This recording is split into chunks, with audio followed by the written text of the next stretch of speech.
Okay, you're live, bro. Can you hear me? Hi, what do Muslims know? Yes, Good sir. evening. Yes, sir. Good evening to you as well, or good morning. Hello? Yeah, can you hear me? Oh, wait a second. There's something's wrong with my sound. Can you hear me? Yes, I can. Okay, is it clear? Loud and clear. It can't be clearer. Okay, thank you very much for having me on this show. So we're going to talk about Zionism, history of Zionism, and we will make an introduction about Christian Zionism. Uh, because these two subjects actually the second subject of Christian Zionism is very vast, so we can have a part two of this discussion at the at next week on next weekend. Sure. I mean, I put it like on three sections. This one, next one will be more about Christian Zionism and how they relate. I mean, from a politics side and from how they, I consider them to be a cult, not Christians. Okay, but I don't know. I could be wrong. And one after that, how the Talmud relates to Islam. So hopefully we have like 3 or 4 good sessions.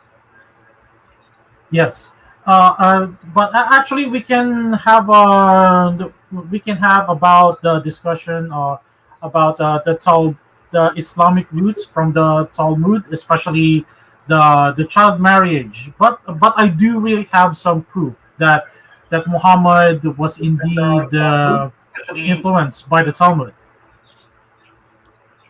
The floor is yours. I mean, that would be the third session. Oh yes, definitely, brother. Definitely, it will be it will be on the third session. But for now, let's have a discussion about the history of Zionism, the Zionism, and what happened during the Zionism. We will also discuss about Balfour Declaration. It's more like politics, but later we will find out how the Balfour Declaration influenced Christians, okay, and the rise of Christian Zionism, okay. So I'm going to share my presentation. The floor is yours. Do you know how to share the screen? Oh yes, I do. Then all yours. Everything in your hand. Okay, You're the leader of the show. okay. Thank you very much for this opportunity, Mr. What do Muslims know? And I'm going to share this. All right, so let's begin our discussion for this afternoon about Zionism. Is it very dangerous to all of us Christians? What makes Zionism very dangerous? Okay, so let's start. There's something wrong with my the screen, so please bear with me. Okay.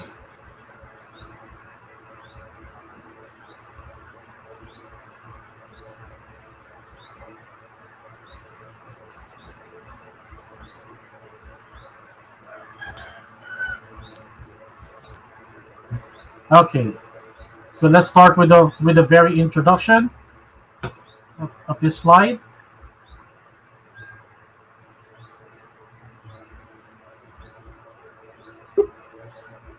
Okay, Zionism and Christian Zionism, what makes them dangerous? So this is a talk about Theodor Herzl, the history of Zionism and Christian Zionist groups. Actually, we will cover Christian Zionist groups at the second part of our discussion. But first, let's talk about who Theodor Herzl, right? So, so let's go to our first slide about Zionism. This is taken from the Encyclopedia Judaica. Okay, here we go. The Zionism. So the word and its meaning. The root of the term Zionism is the word Zion, which very early in Jewish history became a synonym for Jerusalem. It had a special meaning as far as back as after the destruction of the first temple, in expressing the yearning of the Jewish people for its homeland. Thus, Zion is found in Psalms, by rivers of Babylon. There we sat down, yea, we wept, but when we remembered Zion. Psalm the chapter 137, verse 1 in the prayer. And let our eyes behold thy return in mercy to Zion. In the poem, Zion, wilt thou not ask if peace be with thy captives that seek thy peace, that are the remnant of thy flocks. This is by Judah Halevi, and frequently elsewhere in religious and secular literature. The modern term Zionism first appeared at the end of the 19th century, denoting the movement whose goal was the return of the Jewish people to Eretz Israel. It was coined by Nathan Birnbaum in his journal, the Selbstemancipation, on April 1st, 1890. Birnbaum himself explained the term in a letter of November 6, 1891, as the establishment of an organization of the National Political Zionist Party in juxtaposition to the practically oriented party that existed until now. The term was thus intended to express a political orientation toward Eretz Israel in place of the prevailing philanthropic approach. The extent to which the new word filled a need in the young movement can be gauged from the plethora of subtitles of the sub-step emancipation, and from its appearance until May 18, 1893, issue for the definition Organ der Zionisten, or the organ of the Zionists, was adopted. However, despite the precise meaning which Birnbaum intended to convey by it, the terms Zionism and Hibat Zion were still used interchangeably, and it was only gradually that the meaning of political Zionism, as distinguished from its practical, almost whole philanthropic aspect, gained acceptance. This happened finally and unequivocally with the appearance of Herzl. Okay, so who was Theodor Herzl? So Theodor Herzl was known to be the father and founder of Zionism. Right? Herzl, who knew nothing of the semantic developments of the word Zionism, first used it to denote philanthropic supported small-scale settlement. It was only when preparations for the first Zionist Congress had commenced, and when, at the last moment, two of the speakers at the Congress, Rabbi Hirsch Hildesheimer and Willy Bambus, leading members of the Ezra Society, withdrew their participation due to Herzl's explicit political orientation, that Herzl began to stress the importance of the Zionist Congress to be distinguished from the Hibat Zion movement. The Baslik program, adopted at the first Zionist Congress, explicitly endorsed Herzl's political conception of Zionism. From then on, Zionist history was viewed as being divided into two epochs: Hibat Zion up to the First Congress, and from then on, Zionism, i.e., political Zionism. This does not, however, put an end to the prolonged struggle between the two concepts inside the Zionist movement, between the political and the practical Zionists, each of whom regarded their approach to the realization of the Zionist aim as the genuine meaning of Zionism. It was it was the Eighth Zionist Congress that Chaim Weizmann coined the term synthetic Zionism, which stipulated that the two approaches supplemented each other and are in reality two sides of the same coin. Political activity is meaningless unless it is based upon practical settlement in Eretz Israel, and settlement alone could not develop into desirable proportions without the support of political efforts. Okay. So again, so in a not so to summarize a little bit about the first part of our discussions. Okay, so Zionism is all about politics. It is all about political movement. In order for the Jews to have a homeland, to have in order for the Jews to have their own homeland. However, however, I'm going to prove later why Jews are being very revolutionary. Okay, all right. So, brother, what Muslims do know, we need to understand, and we need to make a little disclaimer here that we are not trying to be anti-Semites here. Okay, I do really hate being called an anti-Semite, right? Because this is my field about Judaism. Since I like to expose the false teachings of Jewish literature, such as Talmud, but it doesn't mean you are an anti-Semite. Okay, we're not trying to. So for the viewers out here, we're not trying to be anti-Semites here, but rather we need to expose what Zionism is all about. Why and why do some Christians support Zionism, but the truth is why do Christians should not support Zionism? I'll tell you why later in this discussion. So let's proceed. Forerunners. Who are these forerunners? On the threshold of modern times, as far as ethnic and historical consciousness is concerned, the Jews were better prepared for a national movement than any other ethnic group in Europe. Before this consciousness could become an ingredient of modern nationalism, it first had to undergo certain transformations. By the same token, however, all peoples had to undergo important changes in their attitudes before they could caught up by a national movement. They had to elevate the attributes of their ethnic group to ultimate values. Wow. Talking about superiority complex. This is what I mentioned to you, brother. What do Muslims know? Because of the Jewish mentality of superiority complex, meaning Jews are above other people. The Jews are real humans, while the Gentiles are lower than beasts. That's according to their Talmud. Yeah, but Jewish society. doesn't Yes. that Go ahead. isn't there something in the Old Testament that says that the Jews are God's chosen people? No, there is no such thing in the Old Testament as God's chosen people. However, what God did in the Old Testament back then was that he used the nation of Israel, or he used the Israelites to set an example for mankind. That's why we keep on hearing the Israelites fighting against Canaanites, the Israelites fighting against the Moabites, the Israelites fighting against the Ammonites.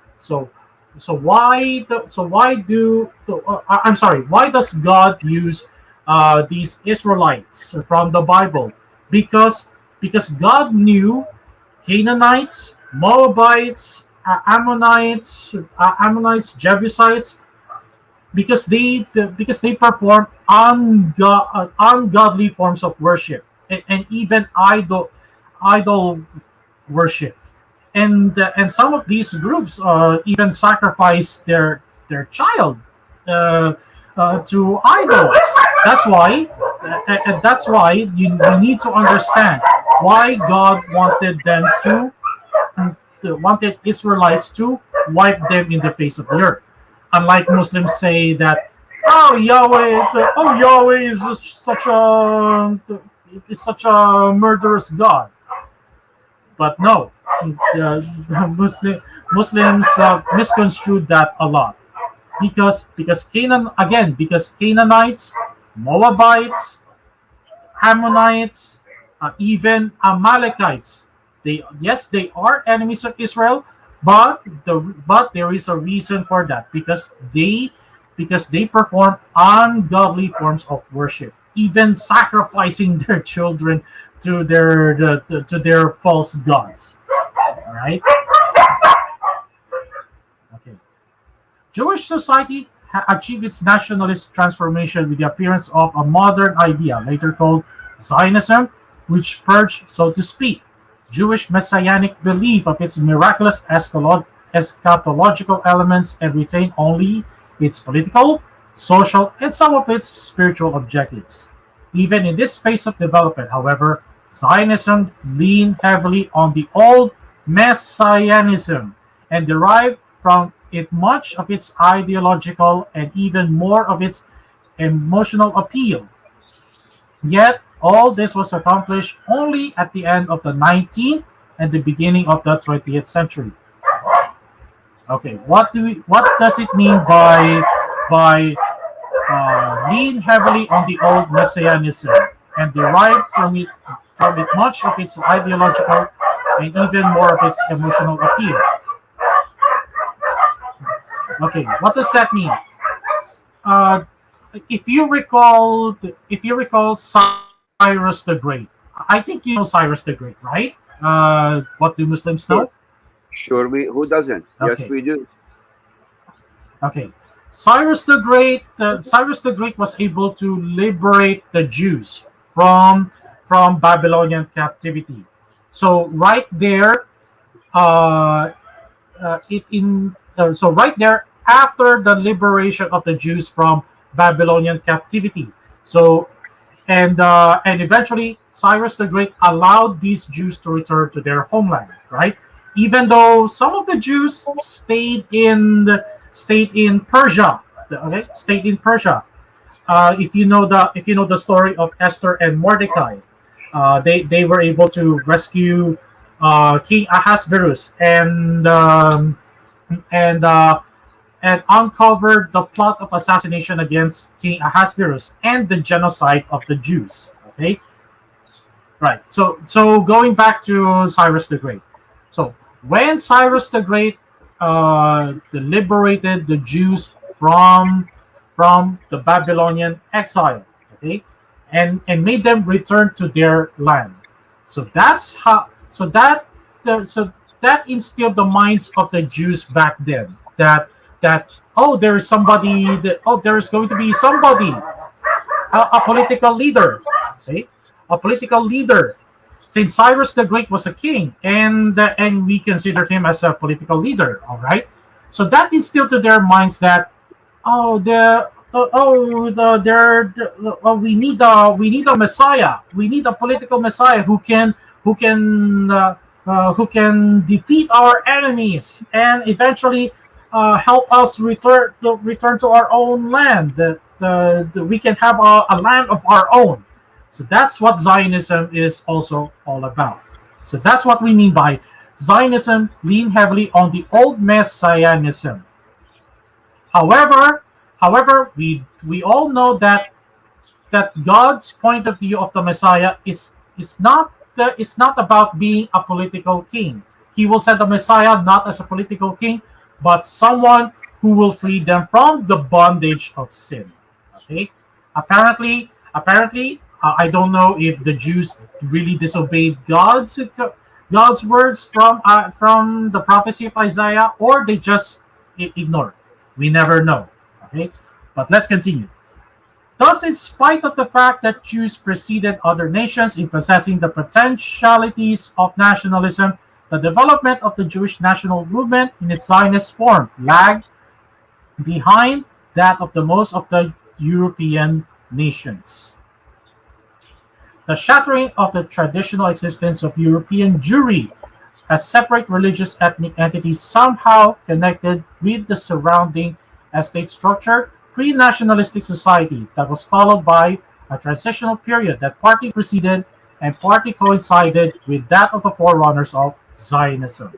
This period was basically rationalistic, aiming principally at the integration of the Jews in the new, rapidly changing European society, but it simultaneously evolved certain features, particularly pronounced as the Haskalah period, which were later absorbed into the stream of Zionist ideology. One of them was the revitalization and modernization of the Hebrew language, which eventually culminated in the history achievement of Eliezer ben Yehuda. Another, the striving for economic productivization. An additional trait of this period was the emergence of the politically minded Jewish leader who appraised the world around him realistically in the light of divine political activity. So, so like I said, that is the basis of Zionism. It's all about politics. It's all about the welfare of the Jewish nation. Right? They're seeking a political movement, a political leader.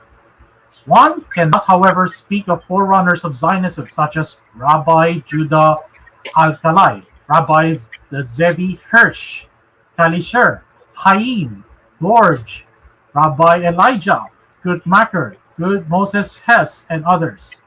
Before the end of the 1850s or the beginning of the 1860s, only then they succeed in uniting and the widely scattered adherents of their idea through mutual contact. The factor common to all, their faith that the future existence of the Jewish nation is conditioned by its return to the historical homeland, became a basis of social unity. The difference between the earlier period and the 1860s is not difficult to explain. The 1860s saw the completion of emancipation in most West European countries, and where it was not yet wholly accomplished, it was thought to be just round the corner. As long as the struggle for political equality of the Jews was going on, the idea of Jewish nationalism could not be tolerated, for the argument that the Jews are a separate national entity was one of the main weapons of the Gentile enemies of emancipation. Okay. Okay. So in other words, Jews are very ethnocentric people. They like to focus more on themselves rather than rather than being rather than being one with the other people, whether fellow Germans, fellow people from Spain, from Britain, or even United States of America. So to make it short, they are very focused more on ethnocentrism. From That's why that prompted the Jews to have their own land, their own nation. But of course, the agenda of Zionism, we all know, is that Jews wanted to have a land of their own, which but later again I will show you why Jews are being very revolutionary. Let's continue. From 1860s on, when the emancipation seemed all but completed, the idea of Jewish nationalism could be propagated as the next phase. Kalischer even suggested that Jewish nationalism was the natural continuation of the emancipation itself. The old messianic idea, however, did not disappear completely until the impact of rationalism. It remained alive in Jewish masses. As late as 1840, there was a widespread rumor in the Balkans and in Eastern Europe that the Messianic year, which was destined to bring about the great turning point in Jewish history, had arrived. Many held this belief genuinely and were waiting in a state of mental agitation. For one of these believers, Rabbi Judah Al-Khalai, in his messianic expectation, become a point of departure for the transition from the traditional miraculous messianism to a realistic one. That's strange. This change of conception was caused by the coincidence of the messianic expectation with the rescue of Jewish community in Damascus, which had been charged with ritual murder by two leading figures of French and English Jewry, Adolphe Plinius and Sir Moses Montefiore. As the miraculous events of the redemption failed to appear, Alcalai inferred that the rescue of this one community was a model for the messianic procedure. The future stages of redemption, which were to be achieved through similar activities of outstanding Jews. Alcalai was an undistinguished preacher of a little Sephardi community in Semlin near Belgrade. Until the year of this newly found conviction, he was hardly known outside his limited circle, nor did he wish to be known. However, after he became convinced that the era of the Messiah had arrived and that the redemption would have to be achieved by human action, he felt compelled to convey this message and to his fellow Jews.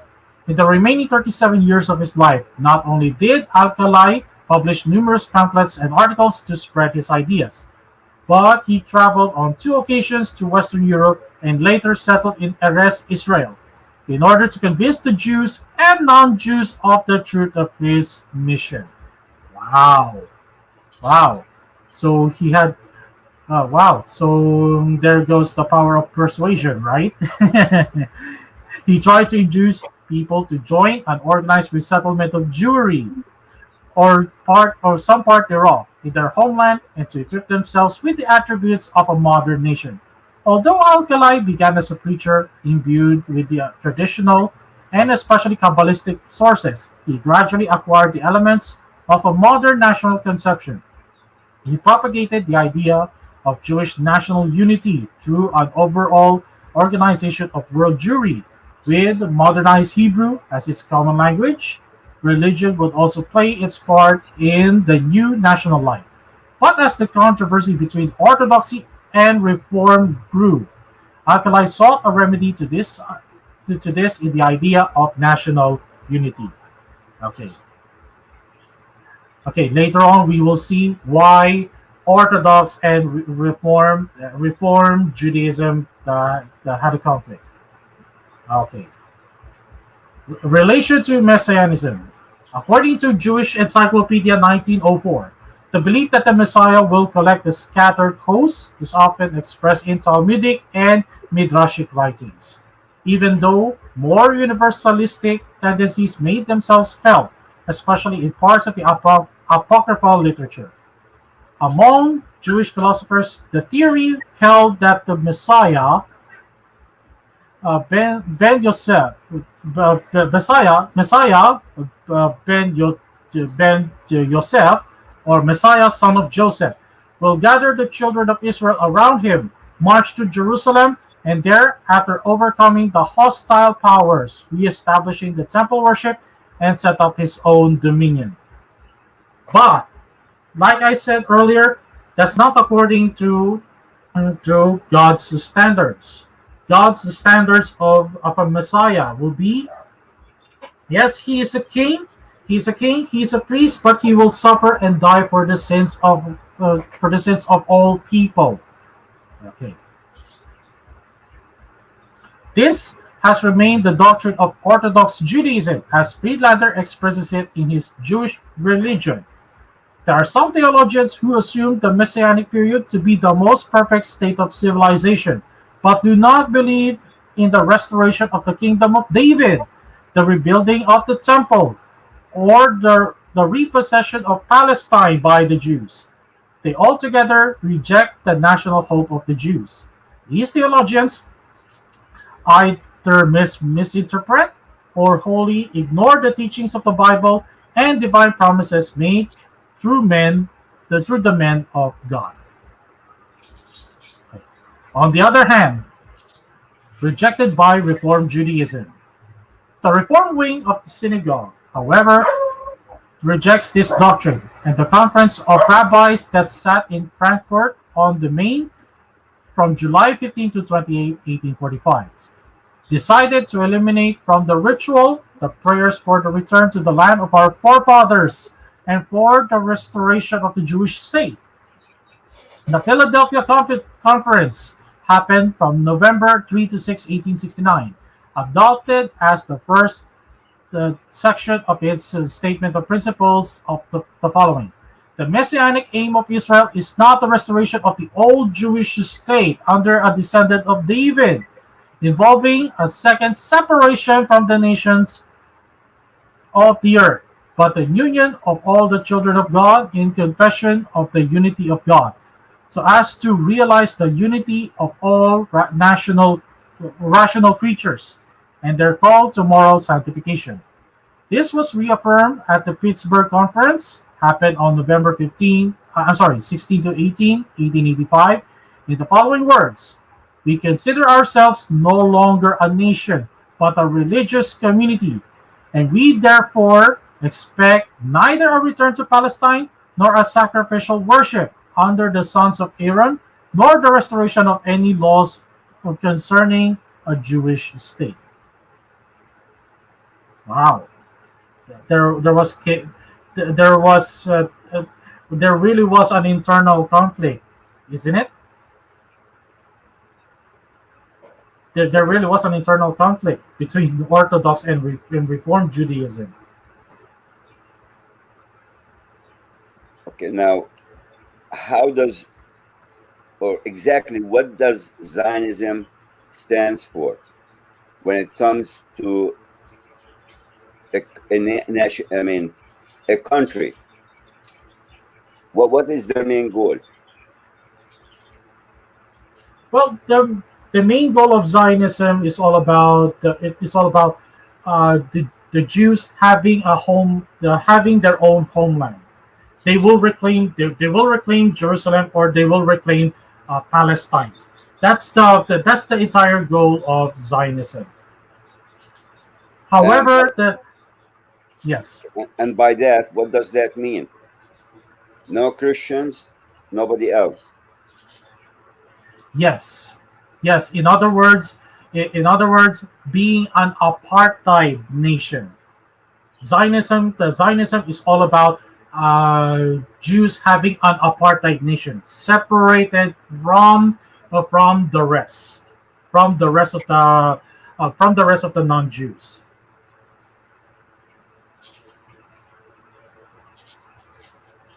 That's what Zionism is all about. Because because Jews were very ethnocentric group. Okay, they like to focus on them. They like to focus on themselves, right? And I think you know the story of the Maccabean revolt. And that's the reason why the Jews wanted that's the reason why the Jews wanted to keep themselves separated from the Gentiles, from the Greeks, even Romans. And you need to understand from the Bible why the Jews despise the Romans a lot, because they don't want to because not only they don't want to put themselves under the Roman rule, they don't want to mingle themselves with the Romans as well, and Romans are Gentiles. So that's the reason why Theodor Herzl had this idea of this called Zionism, in order for the Jews to have an exclusive nation of their own, separated from all other nations, separated from non-Jews. And what's interesting here is that these Orthodox and Reform groups of Judaism, they have a separated view of unity, or uniting the Jewish people. That's why until now they're still in internal conflict amongst themselves. That's the sad part of these people in Judaism. Okay. Okay. What about your thoughts about this?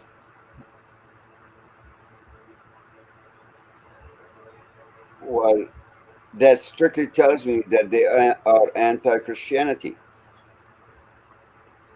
Yes, Basically, that's what exactly. it is. It's anti-Christianity.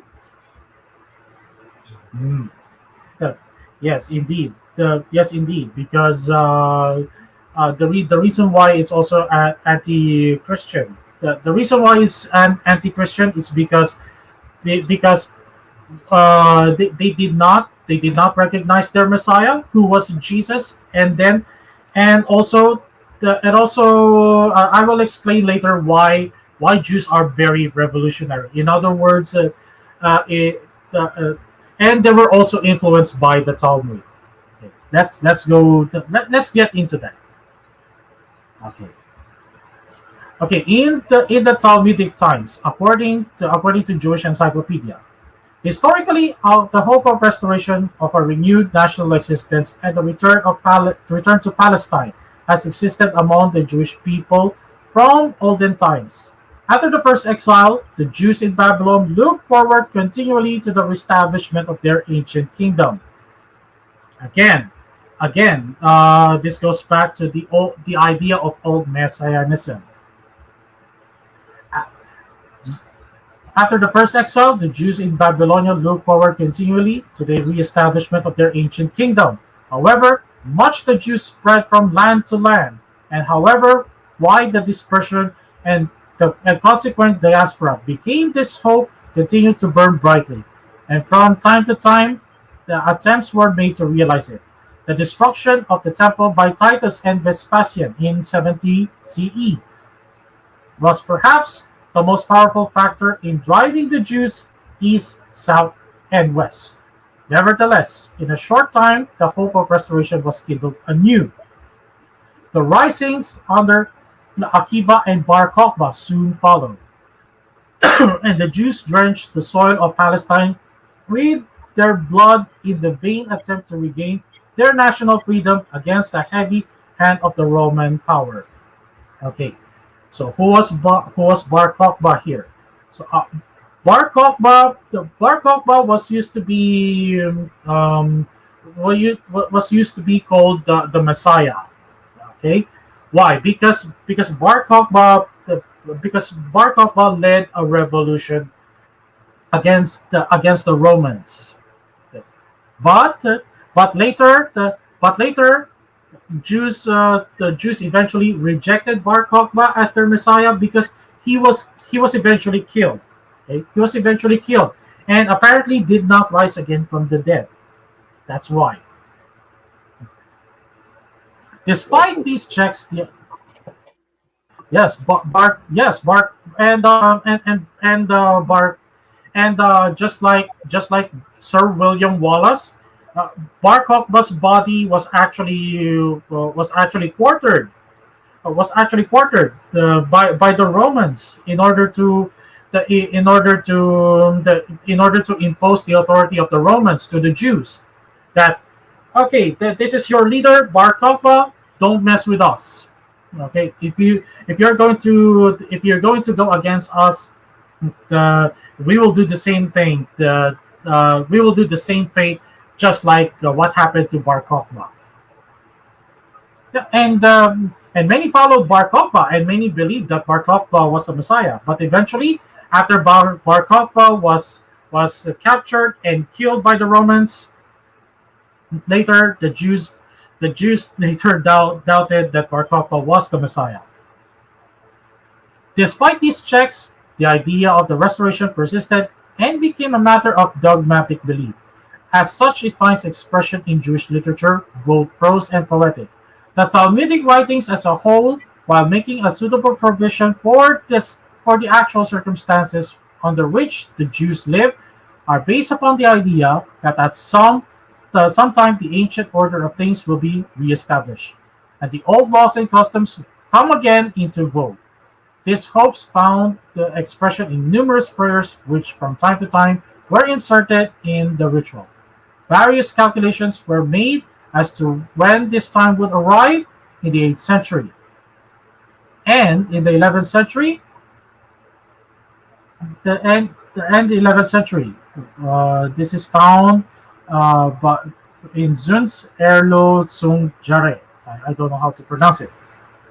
The idea was given the philosophic basis by those who treated of the Jewish theology, and the singers, both of the synagogue and at home, were fervent of their lament for the glory that was to pass, and in their hopes that the dignity was to come and see. Okay. Opposition to Zionism arose from many quarters, and even as the movement embraced within its fold of the fold Jews of various religious convictions, so did the opposition emanate from different points of the horizon. Orthodox Judaism in Europe at first held severely aloof, believing that because some of the leaders were non-observant of Jewish ceremonial, the whole movement set rather away from that toward positive Judaism. It was supposed to be forcing that the hand of providence and to be contrary to the positive teachings of Orthodox Judaism in regard to the coming of the Messiah and the providential work of God bringing about the restoration. In Russia, the extreme Orthodox synagogue, not content with the simple protest, organized an active opposition which had for its center the the Poltava Rabbi Akiva Rabinovitz in the magazine the Hapeles in Vilna. A library opened there by the Zionists on April 14, 1902, which had been closed for a time. In common parlance, this opposition was spoken as the Black Cabinet. A more theological aspect was given to the opposition by some of the European rabbis. Dr. Goodman, chief rabbi of Vienna, in his National Judentum, says that Israel has been, since the dispersion, a purely religious community, a leader of peoples, that its historical task has consisted in opposing the idea of nationalism, and that if Judaism should reawaken in all its adherents, the endeavor again to become a nation, it would be committing suicide. According to Goodman, the vocation of Israel lies in the spiritual impress that it has been able to put upon humanity and its endeavor to further messianic time, which shall conciliate the nations to one another. He holds that Judaism has acclimatized itself everywhere, that Zion is only a symbol of its own and mankind's future, that in the sense the word is used in the prayer book to the synagogue, and that true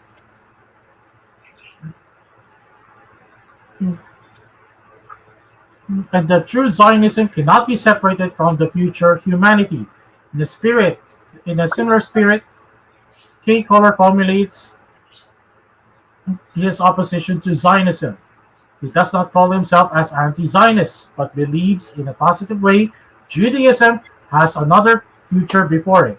For him, Judaism is the religious truth entrusted to a nation destined to interlink all nations in sects, classes, and races of men.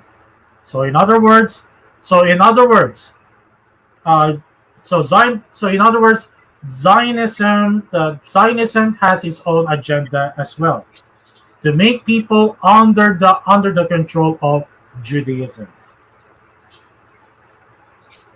So that's why, and also you're right.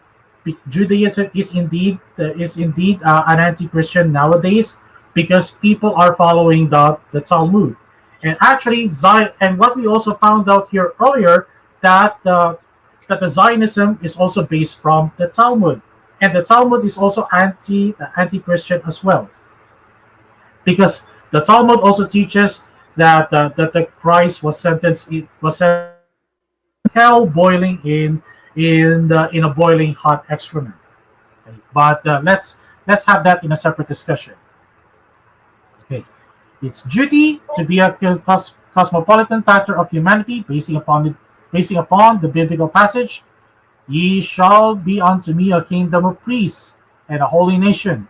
The mission of the Jew is not only spiritual or religious in character; it is social and intellectual as well. And the true Zionism demands of the Jews to be martyrs and cause of truth and justice and peace until the Lord is one and to the world one. He repudiates the idea that Judea is the home of the Jew, an idea which unhomes the Jew all over wide earth, and holds the entire propaganda a utopian dream, because even if Turkey were willing, none of the great powers of Christendom would concede the Holy Land to the Jew. Wow. This is why, wow. Okay. That the high temperature of Palestine would no longer afford him a congenial and helpful soil, and that Palestine has poor prospects of ever becoming a leading state and attracting a Jewish capital. The, the, the incongruous elements of which a Jewish state would be composed would militate against a harmonious blending into one great commonwealth, and that so petty a commonwealth would be unable to cope successfully with the hostile forces arrayed against it. However, he looks with favor upon the colonization of Palestine by the Jews, and sees the possibility of Zionism leading to a united Judaism and a proud Judean Congress. Claude Montefiore proclaimed himself a convinced and determined antagonist of the plan on the ground that Zionism is calculated to beget and foster anti-Semitic feelings, and more especially when it is looked upon as a glorious ideal instead of a morally necessity. The Jews, he thinks, are to fight the good fight, not to despair, but with self-purification and brave endurance to await the better time that civilization will shortly bring, when their fellow citizens will claim them as their own.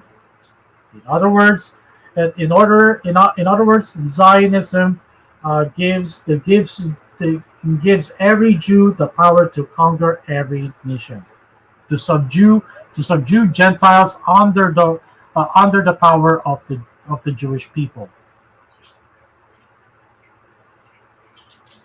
But outward condition in which Jews live, so many countries made it impossible for them to think of realizing, in fact, that they hoped and prayed for.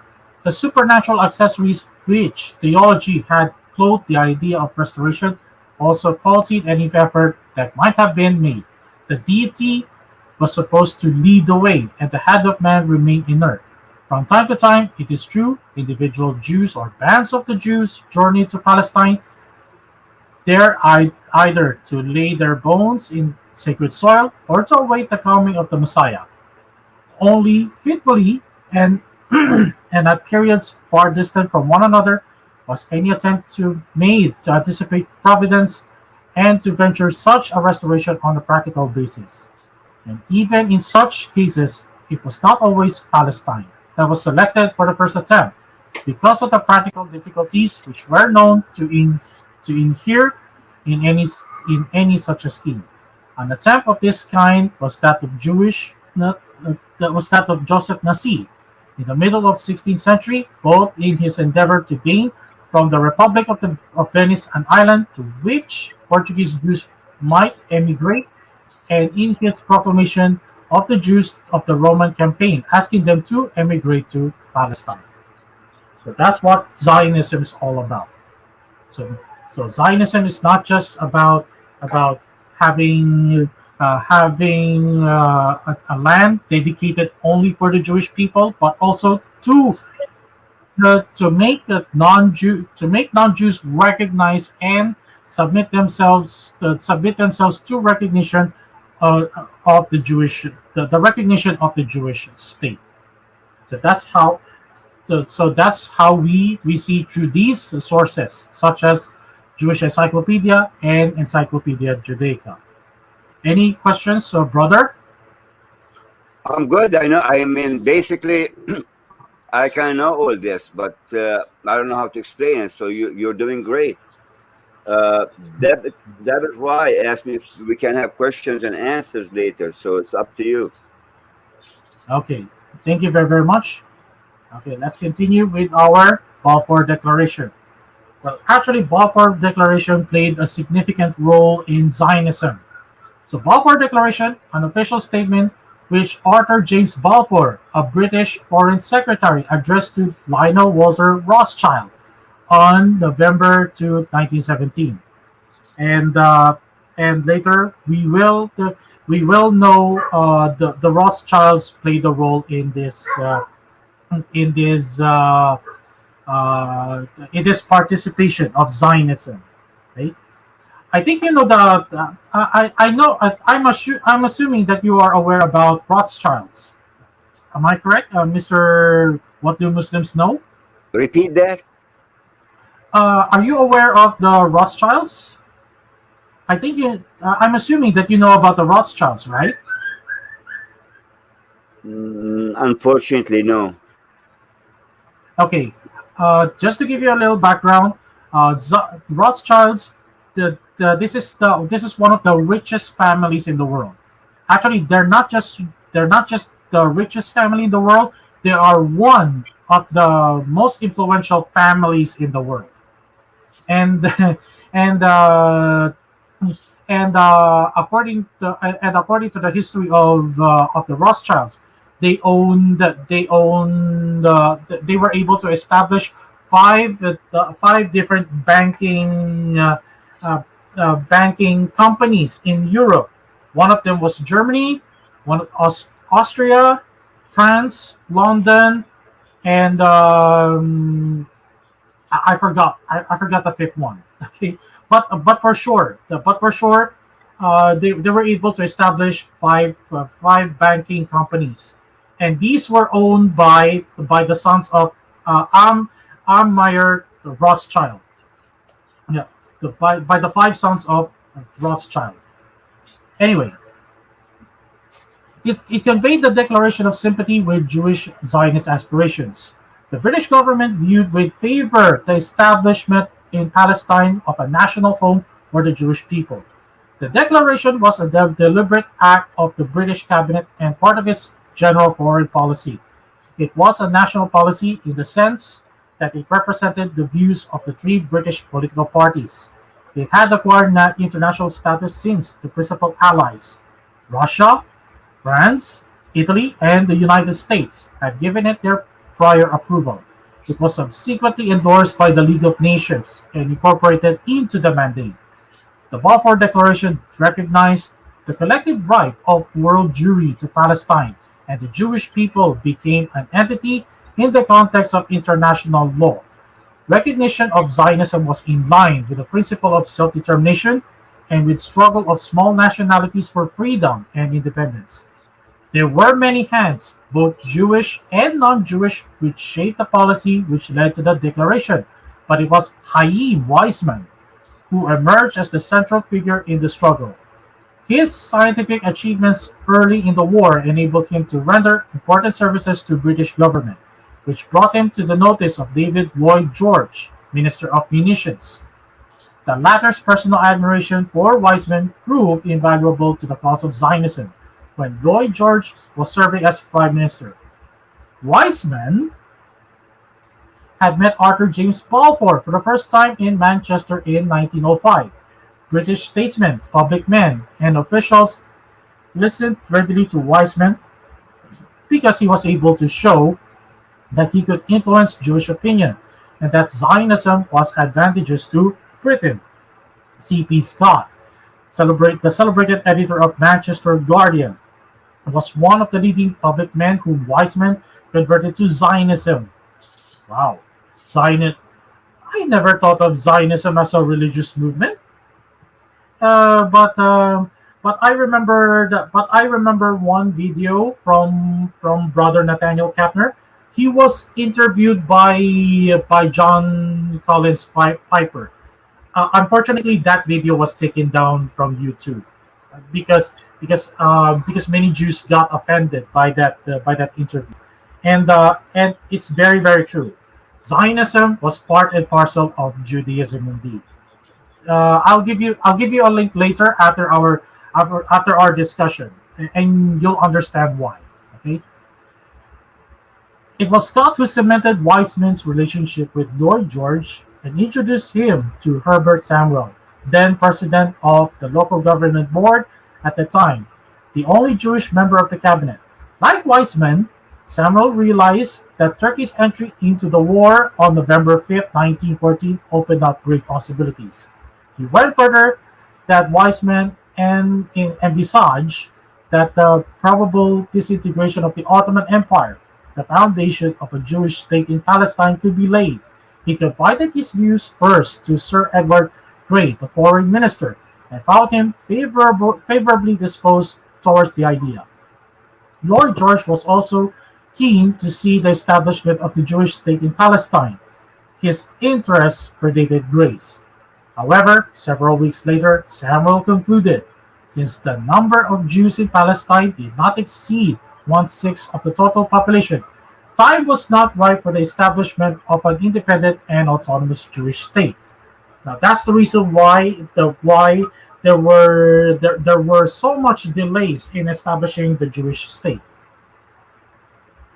In a memorandum circulated in January 1915 and in a revised version in March 1915, he advocated the annexation of Palestine to the British Empire, as only under British rule would Jewish colonization prosper and immigration be encouraged, so that in course of time, when Jews become majority, they will be considered such a degree of self-government as the conditions of that day may justify. Okay. Just a quick Interna- note. yes, go ahead. Just a quick note. Each Zionist is a Jew. Not every Jew is a Zionist. Yes, indeed. Therefore, how can a Yes. person Yes, you're right. how can a person be two separate, mean one anti the other and one?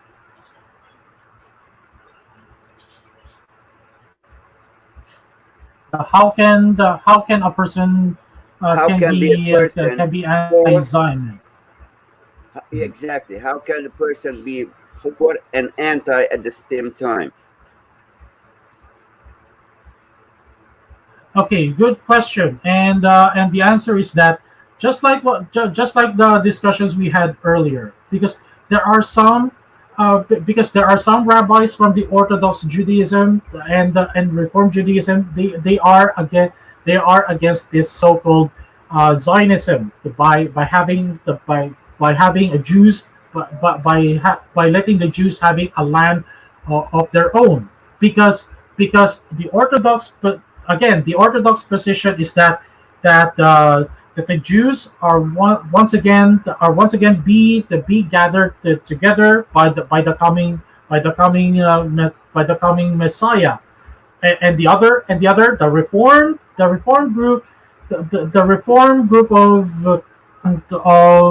the reform group of Judaism stress that there is no need to restore the kingdom of the kingdom of David, right? So there is no need for them to have a land of their own. That's why we see the internal conflict amongst the Jews. They were always in internal conflict, just like what we discussed earlier. The rejections of the rejections of the reform group, the reform group of Judaism, and the Orthodox Judaism. Okay, and this kind of subject will be for the next session. How Christianity and Zionism became combined, and how those Reformed Jews that they're anti-Zionism, the what you call them, the Christian Zionists actually side with them. Yes, because they're more acceptable to Christianity, even though they reject Christianity, but at the same token they reject Zionism. yes, we will have that we will have that in a separate discussion, and we will find out why they are anti-Christian, and at the same time they were able to convince Christians to support Israel. I don't know how they managed to do that, but we will get there as we get along, as we go along in this discussion. Sure thing. So, hey, let's continue. International complexities apart, there was another difficulty that hindered Balfour from issuing an official statement. Awake of the strong opposition to Zionism among influential Jewry, he was wary of antagonizing them. It was not before the controversy was resolved in the Zionist favor at the meeting of the Board of Deputies on June 17. and the dissolution of the Confront Foreign Committee, that the British government could move freely on the road to public declaration. The episode became cause célèbre in Anglo-Jewish history. It resulted from mutual misunderstanding, as the assimilations feared that the recognition of the Jews as a separate nationality would cause their alienation in the lands of their domicile and would play into the hands of anti-Semites. It was based on an erroneous assumption and was caused by misreading the term nationality, mistaken conformity for civic loyalty. On June 19, Balfour invited Lord Rothschild and Weizmann to submit a draft proposal for the Declaration of Support. Again, Rothschilds played the role in Zionism. However, a month elapsed before they were able to move forward a text to Balfour. Members of political committee were remarked modest in their claims. They refrained from using the words Jewish state, which ironically, ironically, Israel, the state of Israel nowadays is called a Jewish state. Ironic, isn't it? Not just that. Not just that.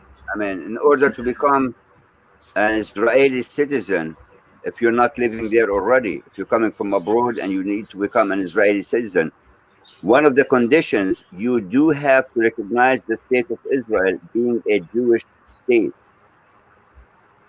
Exactly. So Exactly. by doing that, you're denouncing your Christianity, if you're a Christian.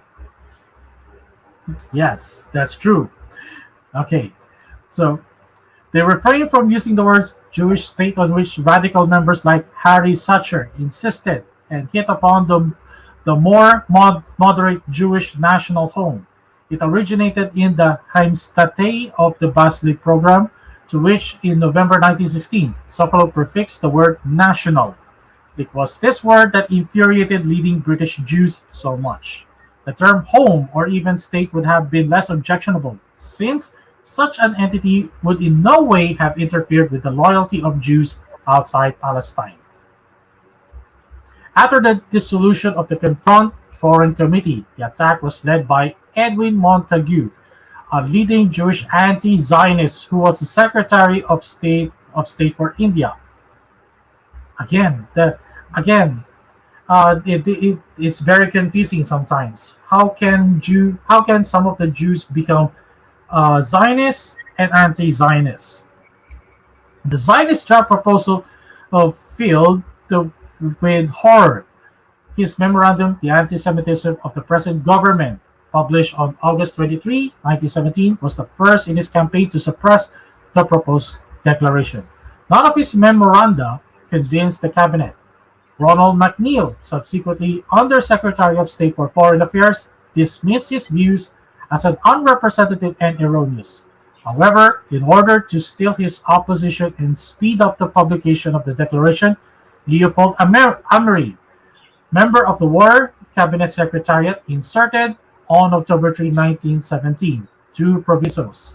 The first was to safeguard the rights of the native Muslim and Christian communities and protect them against possible dispossession, because since the Muslim and Christian communities were able to get hold of Jerusalem, the Holy Land.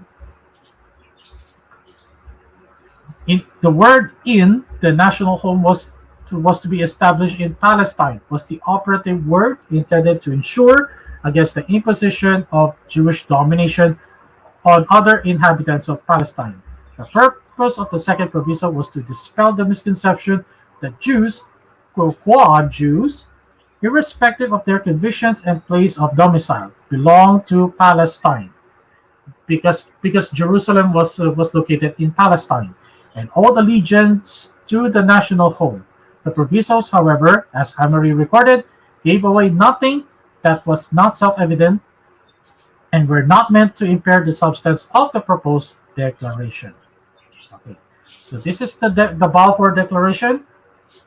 His Majesty's government view will favor the establishment in Palestine of a national home for the Jewish people, and will use their best endeavors to facilitate the achievement of this object. It being clearly understood that nothing shall be done which may prejudice the civil and religious rights of existing non-Jewish communities in Palestine or the rights or political status enjoyed by Jews in any other country. So in other so in other words, what the Balfour Declaration really states here, okay, in our modern language, some of the Jews don't like living in other lands, especially in Europe. So they like to have their own they like to have their own land. They like to have their own state, apart from other people from different countries. That's what Balfour Declaration is all about. Brandeis was instrumental in convincing President Wilson to approve the proposed draft, whereas Sir Mark Sykes demolished Lord Curzon's contention that Zionism was a dream incapable of realization. He pointed to the success of a Zionist colonization and felt certain that given the proper conditions, the population in Palestine could be doubled within 7 years without dispossessing anyone. The enthusiastic response to the Balfour Declaration among Jewish communities all over the world, especially in Russia, made the Foreign Office staff regret that the document had not been published earlier. That's why it delayed several times because of the opposition amongst the Jewish community, including the Orthodox and Reform Judaism. Okay. Made the Foreign Office staff regret that the Jewish document had not been published earlier. Sir Ronald Graham, throughout the latter part of 1917, had pressed unremittingly for an early statement minuted. It is a misfortune that our declaration was so long delayed. Belated as it was, London was still to reap some notable advantages from it. Zionism helped to legitimize Britain's position in Palestine, which otherwise would have been based solely on military conquest. Britain acquired a friendly base in Palestine and massive popularity among Jews everywhere. But but but this is strange. This is rather strange. It says here, according to the source, Britain acquired a friendly base in Palestine, but mostly today,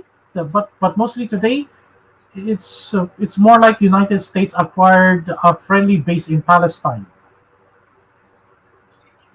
How about you? For me, it's more like the Palestine or the state of Israel is more allied to United States. Isn't it ironic? Sure. I mean, it's strange that actually the British gave them that, but they're more allied with the U.S. Yes, yes. Very strange. No wonder we have United States presidents. They keep on they keep on maintaining their alliance with Benjamin Netanyahu. Well, I don't like this guy, Benjamin Netanyahu, for some reason. Okay, I don't know what it is, but I really don't like him, to tell you honestly. And I noticed that some presidents of the United States, they like to ally themselves with Benjamin Netanyahu. Okay.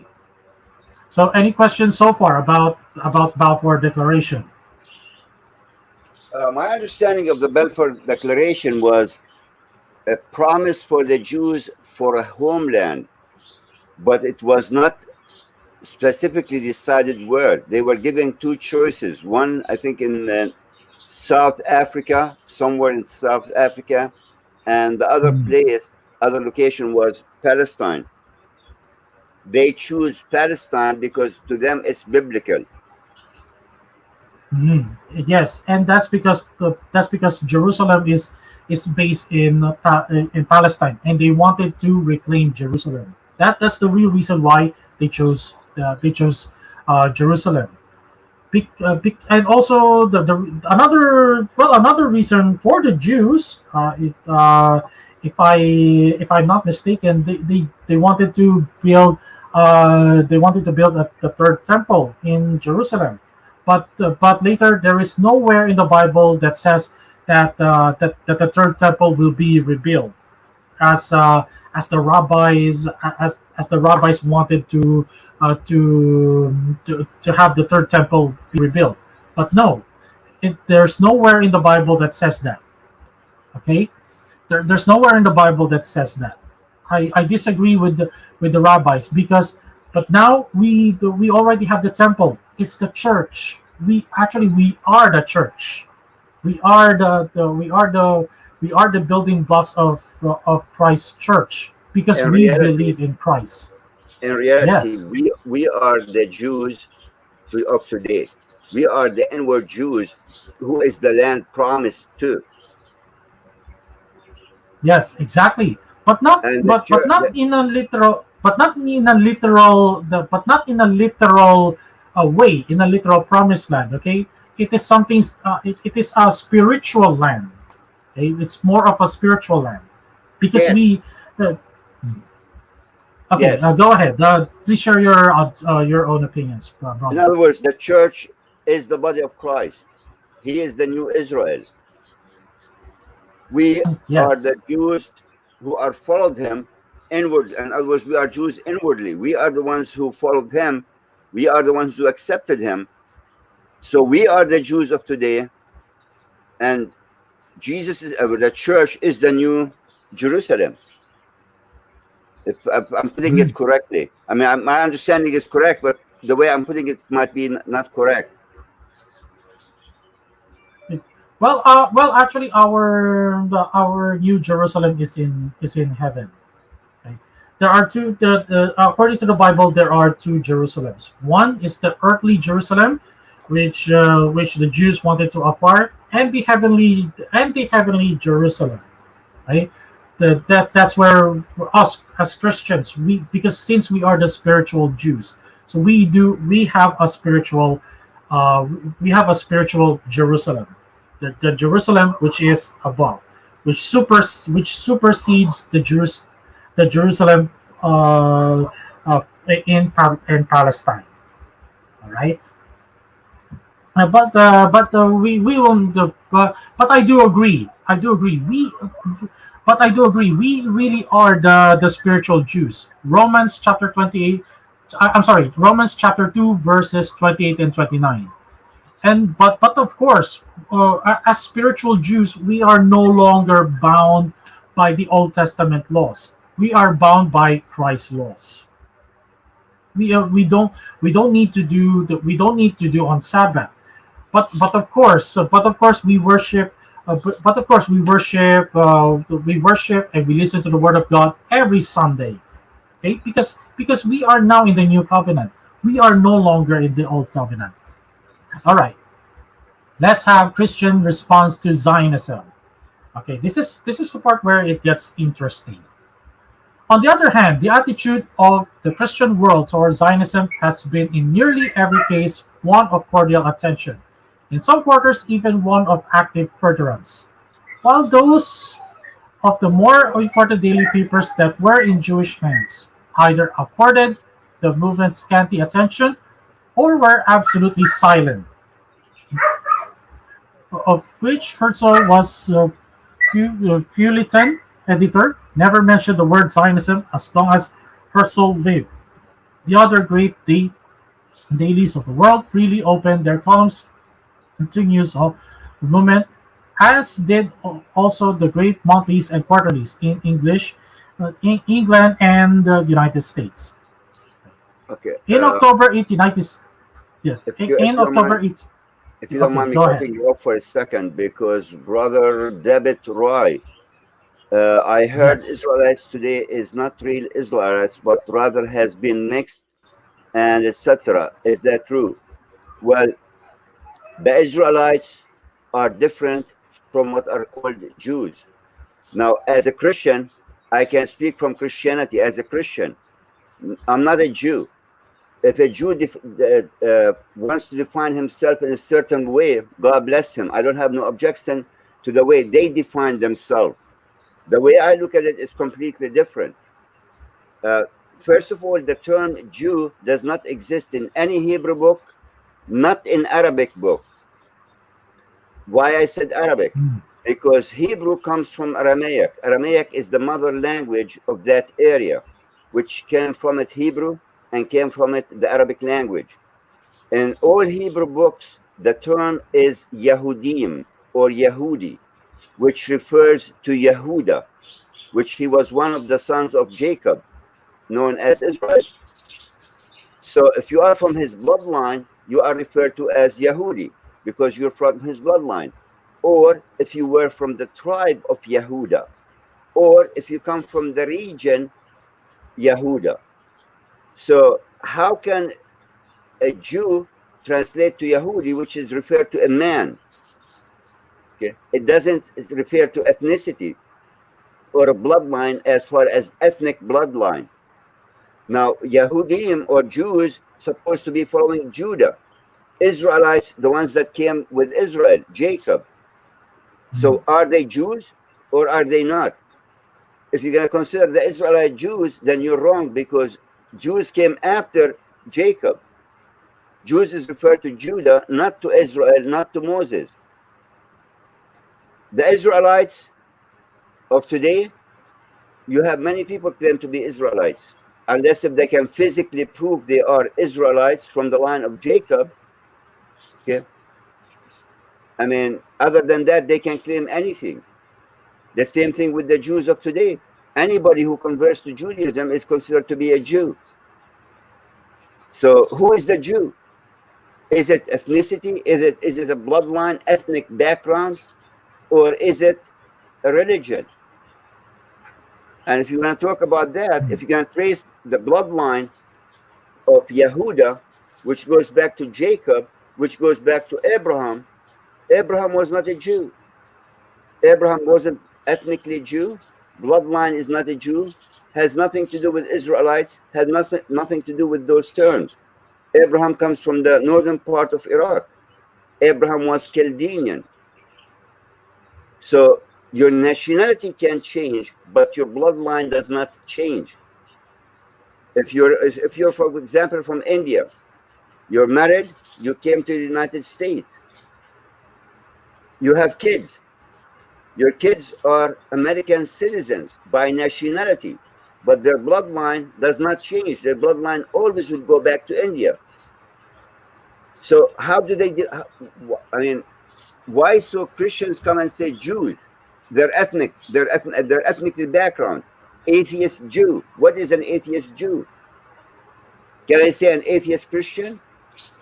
Is there such thing called atheist Christian or atheist Muslim? So the Israelites of today, they could be mixed. You can't tell. But because of the name and because of that so-called DNA, which it doesn't prove much, because technically, if you did DNA test, you're going to find some Jewish bloodline in it. It doesn't prove your ethnic background. It doesn't prove your bloodline. It does not prove your ethnicity. Okay, I like to add something, brother. Go ahead. Okay, I like to answer David Rai. I heard Israelites today are not Israelites, but rather has been mixed and etc. Is that true? Well, to answer your question straightforward, yes, it is. It is very true nowadays that that the Israelites or the Jews are mixed. Okay, because right now you also have Ashkenazi Jews, you also have Khazars, you also have Sephardic Jews. Okay, but the funny thing, or should I say ironic thing, is that these groups of the Jews, they are in conflict with each other. I mean, look at the Orthodox Jews.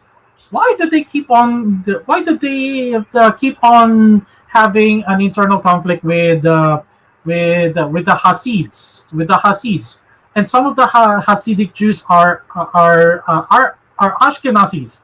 Why do they keep on having an internal conflict with them, even though they are Jews?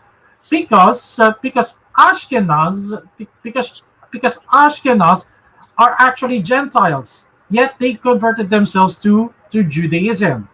That's the reason why that's the reason why the Jews nowadays, they are all mixed up, because they because some of the Jews are actually Gentiles who converted themselves to Judaism. That's why you have Ashkenaz, Sephardic Jews, and the Khazars. Okay, and the Khazars. Now to now that's to answer your question. All right, but it's very true. They are all mixed up, and and also this is one of the reasons why Jews or Israelites today are also mixed up, because there are other converts as well.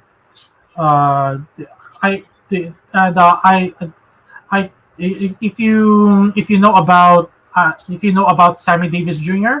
Do you know Sammy Davis Jr.? Sammy Davis Jr. was a very popular blues Yes. the blues singer back in the 50s, and he converted to Judaism. But I don't know which kind of Judaism he got converted, either in Orthodox or in Reform.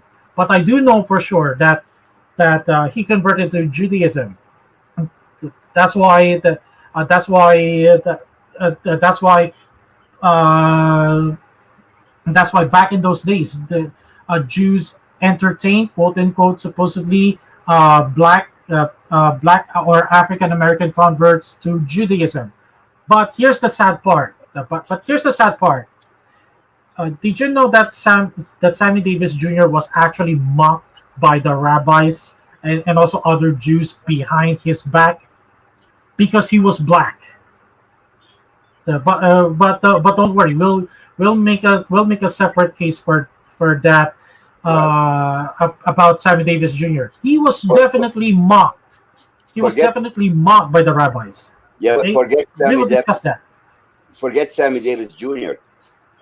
There's like three types of Jews. You got the Eastern Jews, you got the European Jews, you got the Middle Eastern Jews, and you got the African Jews. Me coming from Yes. Israel, I could tell the European Jews, the Middle Eastern Jews, or the Western Jews, I should say, they hold the top positions in government, in any kind of business, any kind of establishment. When it comes to the Eastern Bloc Jews, like Jews from Russia, Poland, all those Eastern Bloc countries, they're considered like second class. And when it comes to Ethiopian Jews, they're the bottom of the line. They're at the end of the line. I mean, they're treated like they're nobody. But still, they consider them to be Jews. So you have, for example, Yes. an engineer coming from Russia.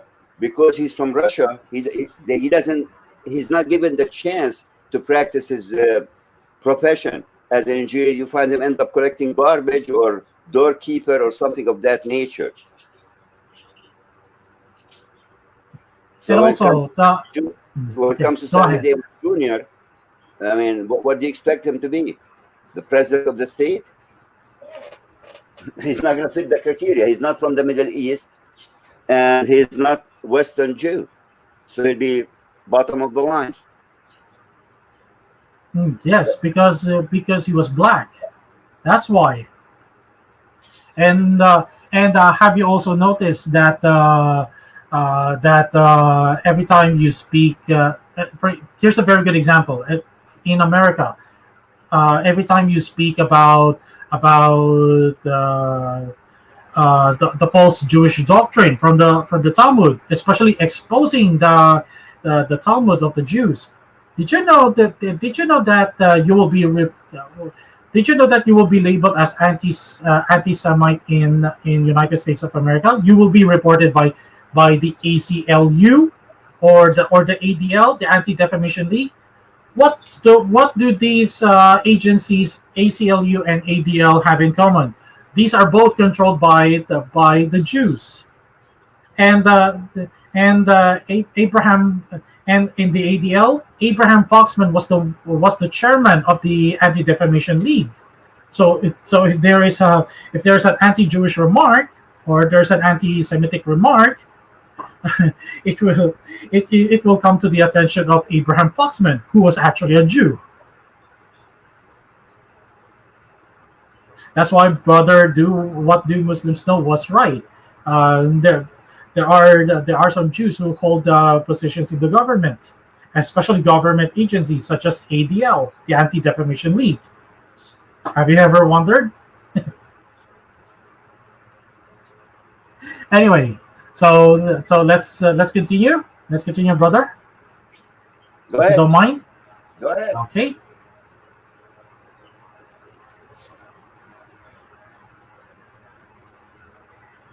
Okay. So Christian response to Zionism.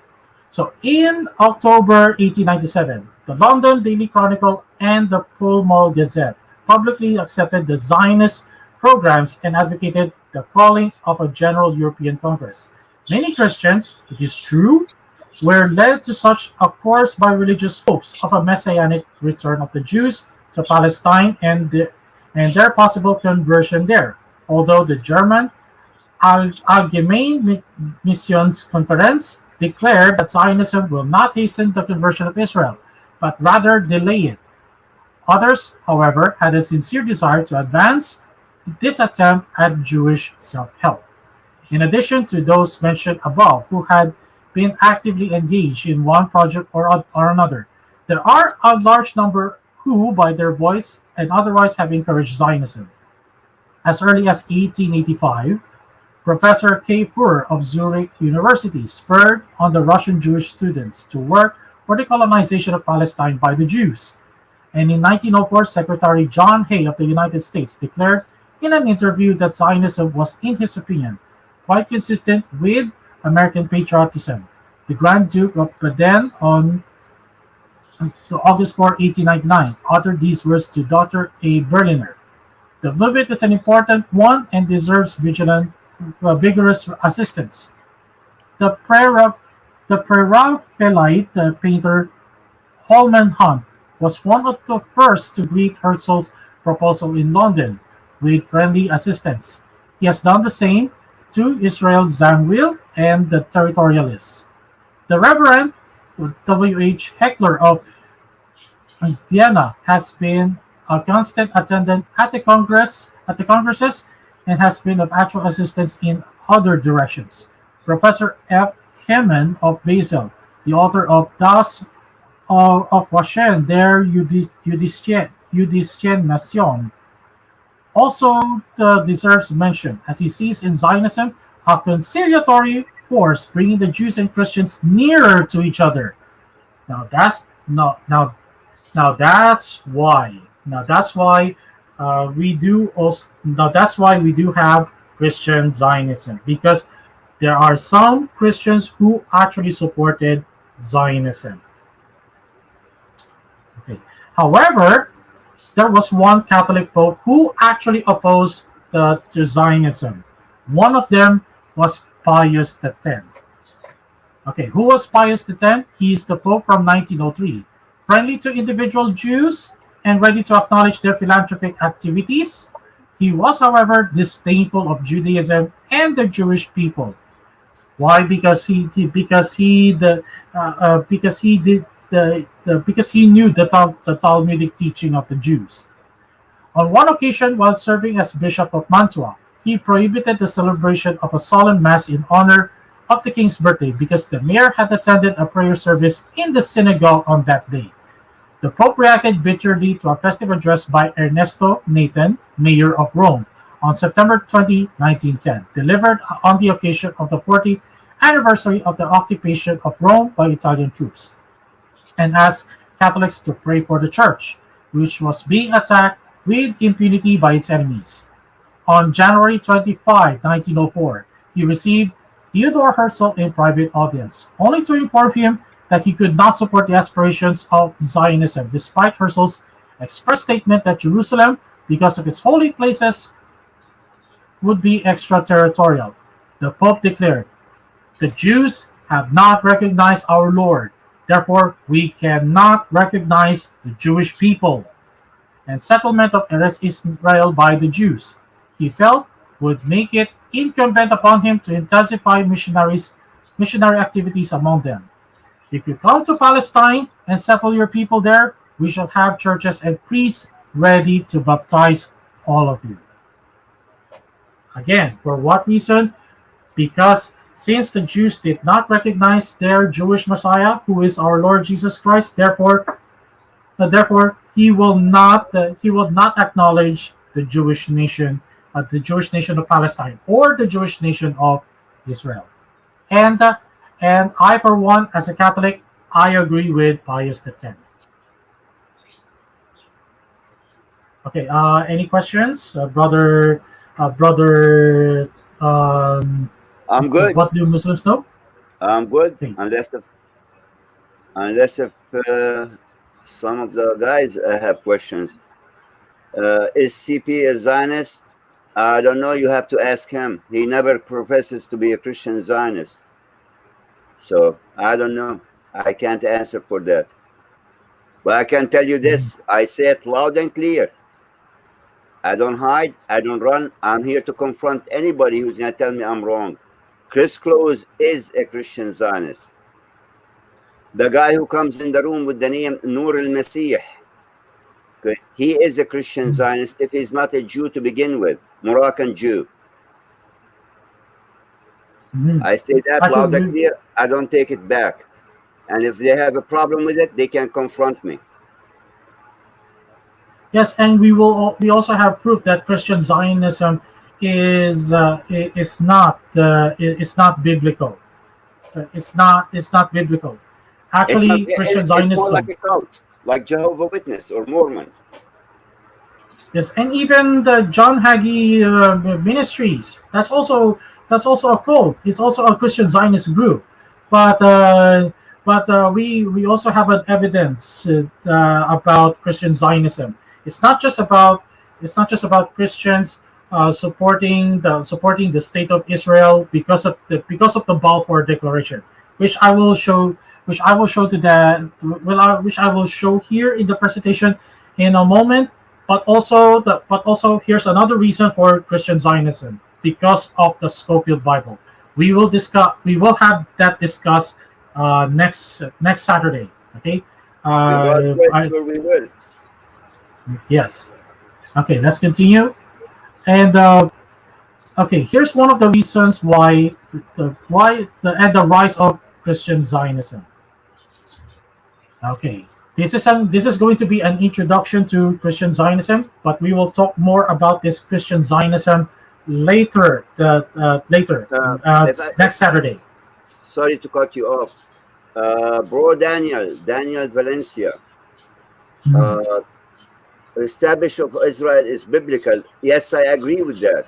But Zionism, ideological, political movement isn't. That's true as well. I can't badmouth Jews as people. We don't badmouth nobody as people or as created by God.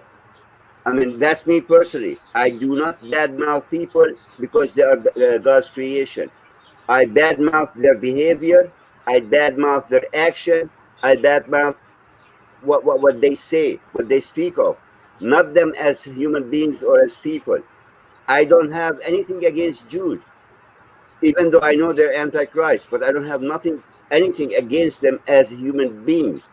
The problem I have is with those people who do not understand what the term Israel is, who is Israel that the Bible talks about, and what is the state of Israel, or what is Israel that the Bible talks about. Okay. And let me challenge to this guy. Yes. As far as being God's chosen people, with all due respect, sir, we are God's chosen people because we are the ones who accepted God. We are the ones who followed God, not the ones who rejected him. So please don't be misled Exactly. by certain things that are said to you. Go Okay, ahead. and let me add to this guy you mentioned earlier. No, he's a Uh, good brother, but he's a good brother, I mean, but he might be misled with certain things that he hears. So yes, but let me add something. Okay, let me add something to go your ahead. statement, brother. What do Muslims know? Didn't you read in the Bible which Jesus said to the Jews, "Your kingdom will be taken away from you and be given to a nation which will produce the fruits thereof." So when the Jews rejected the Lord Jesus Christ, what happened to their kingdom? It became desolate, and their kingdom became desolate. So to whom God gave His kingdom? To Christians, isn't it? If I don't know if you read the Bible, and yet you still think that the Jews are still God's chosen people. No, right there from the declaration of Christ, which he said, your kingdom will be taken away from you and be given to to another nation, which will produce the fruits thereof. All right. So so that's not being anti-Semitic. And right there, from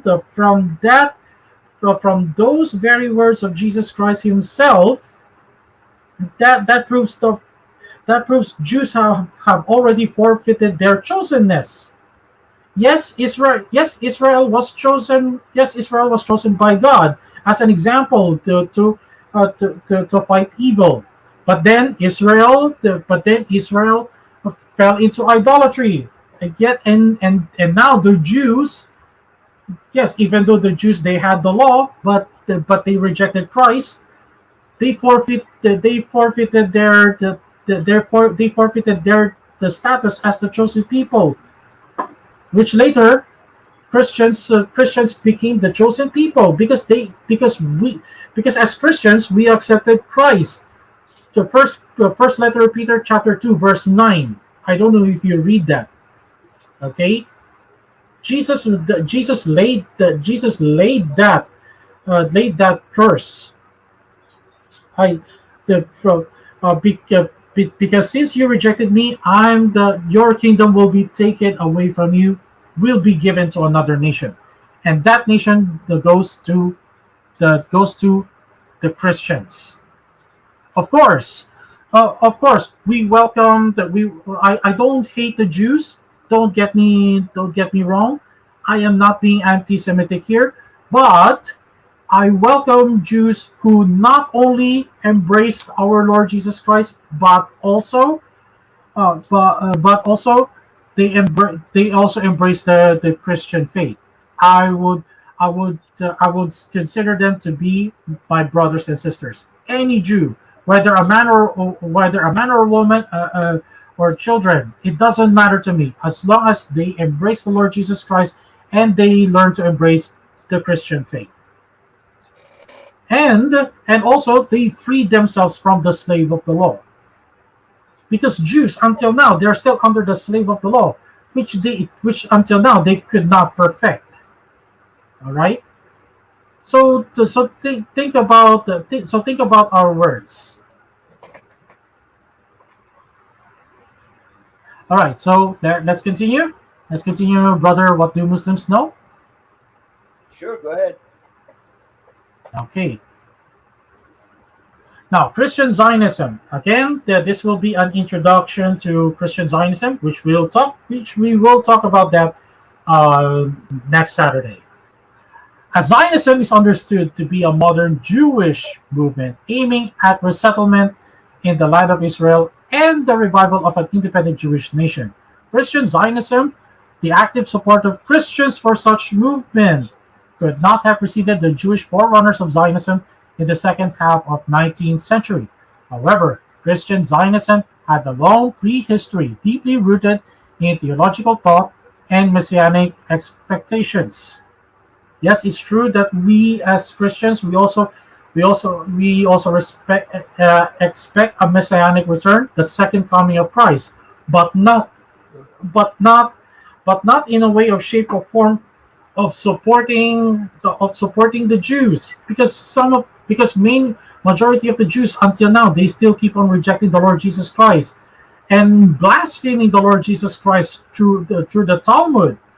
I have plenty of evidences for that, but Okay, we will reserve that later. okay. Based on that, the biggest problem that I have with certain groups, especially the Christian Zionists, they don't understand that without the birth of Christ, okay, you cannot tell me Jesus Christ is mentioned in the Old Testament. Yes, we recognize the prophecies. Yes, we recognize the Messiah. We recognize all those signs. But how did you know that those signs are Jesus Christ if he was not born yet? Mhm. Do you understand? Do you understand Yes, what I'm saying? So without yes, the birth of Christ, you would not know nothing about Christ, and you would never know to follow him. The sad part about it is that those Jews do not accept the birth. They reject the birth of Christ. So when you come and tell a Jew, well, Jesus Christ is mentioned in your book, there is no name for him. The only way they know him or they know of him is because of the Talmud and what the Talmud wrote about him. Am I correct? exactly. Yes, exactly. And did you know that the Talmud was actually blaspheming the birth of Christ, Yes, I saying know. that That's why the majority of them, up to this day, they still reject him because they look at the Talmud. They're the book of God, which is actually it's the book of rabbis that blasphemies against it from the Old Testament. They don't follow the Old Testament; they follow the Talmud. That's yes, the and also the Talmud had nothing to do with the Old Testament.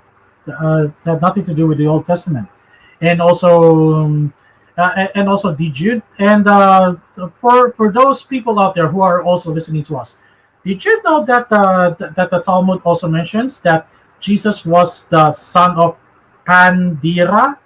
Who is this Pandira? A Roman soldier, and his mother, the Blessed Virgin Mary, had the Jews, the Talmudic Jews labeled her as a whore. Did yeah, you because they Were you consider aware of that? Pandera has actually a sexual relationship with her, and that's how she became pregnant, and that's how Jesus was born. That's And the Talmud what talks about this specific person. yes, and we will show that later, and we will show that next week. I will give my references to that, Now, so that people. Yeah. before I continue, I mean, I can't speak for everybody. Me personally, if that's what they choose to believe in, good for them. I don't have to apply what they believe in or explain what their definition of certain things. I'm not a Jew to explain their definition of where they stand on. Anything we speak as Christians from a Christian point of view, from Christian faith and Christian belief. The sad part and that you have certain Christians, they sit there and try to define Jews and what they are and defend them without understanding who is actually a Jew. And then that's what creates the conflict, and that's where they become more favorable to Jews than being, I mean, followers of Christ. Exactly. The true Jews or real Jews are the ones who follow Christ. Romans chapter 2 verses 28 to 29. So I invited others to read those passages. That's Saint Paul speaking. All right. Let's continue. Christian Zionism became more and more secular, pragmatic, and political, though it often still bore the imprint of its religious tradition and motivations. Thus, even in historic breakthrough of the Balfour Declaration issued by the British government in 1917, when political expediency was apparently the main factor, religious motives were certainly not absent from the thoughts of men like Lloyd George and Balfour. The importance of the Christian and biblical traditions also became apparent in the attitude toward the State of Israel in the 1950s and 1960s. The Afro-Asian world, including Muslim countries insofar as it had no biblical traditions, partly in Central and Eastern Asia, could only gradually discover and evaluate the ancient roots of the Jewish Renaissance in the land of Israel. And this realization developed mostly after these states had developed formal relations with Israel on a purely utilitarian basis. The attitude of the Christian world, however, remained clearly influenced by an undercurrent of intimacy derived from the biblical tradition. The Restoration movement spread from 6th century to England to other European countries and became particularly strong in the United States from the 18th century. It flooded the Protestant world with publications. Sometimes the Restorationists requested heads of state to take political measures in order to obtain rights for the Jews to settle in the Holy Land. Their activity remained without any practical results, however, until the 19th century, when essential changes took place in the character of the movement and in the motivations of Christians who supported the return of the Jews to the land of Israel. Now, now that's kind of a bad news, right? So, but later we will prove why we as Christians, okay, we should not support the state of Israel. Some of the new sects which arose placed this belief at the center of their theology as a fulfillment of the eschatological prophecies which will bring on the end of days and the millennium. In 1830, the Plymouth Brethren were founded in England by John and Darby, whose doctrine, dispensationalist premillennialism, asserted that all the biblical prophecies relate to the return of the Jewish people to its homeland prior to the Advent.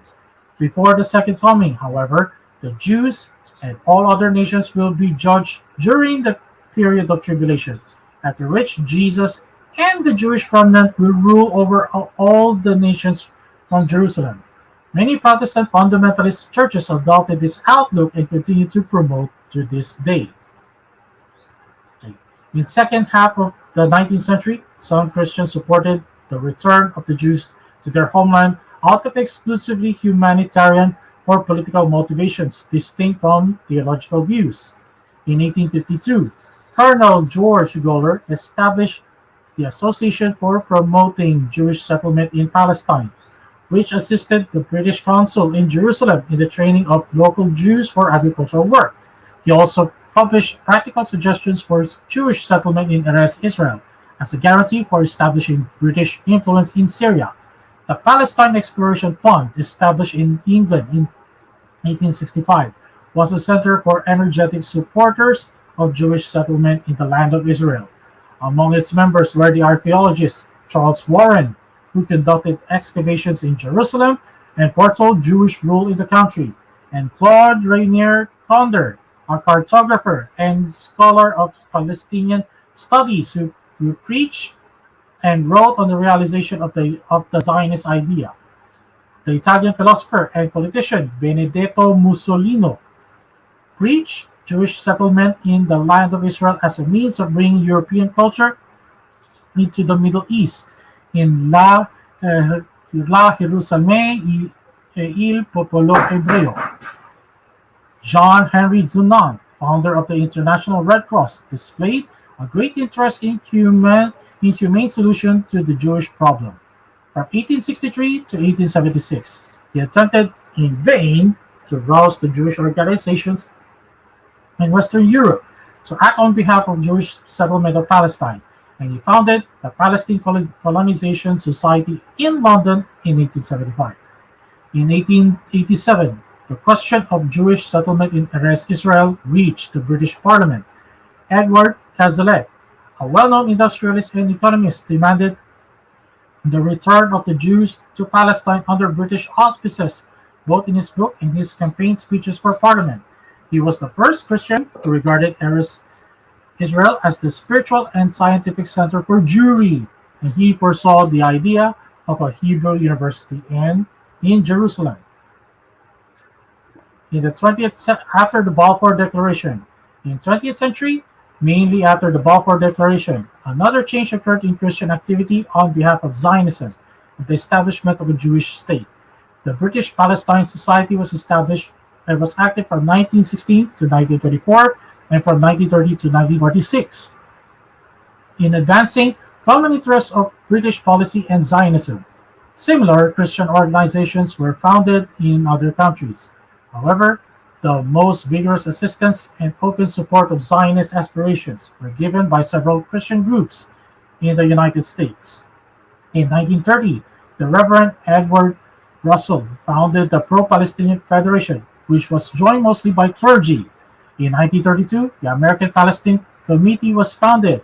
Its members included prominent public figures, statesmen, and officials.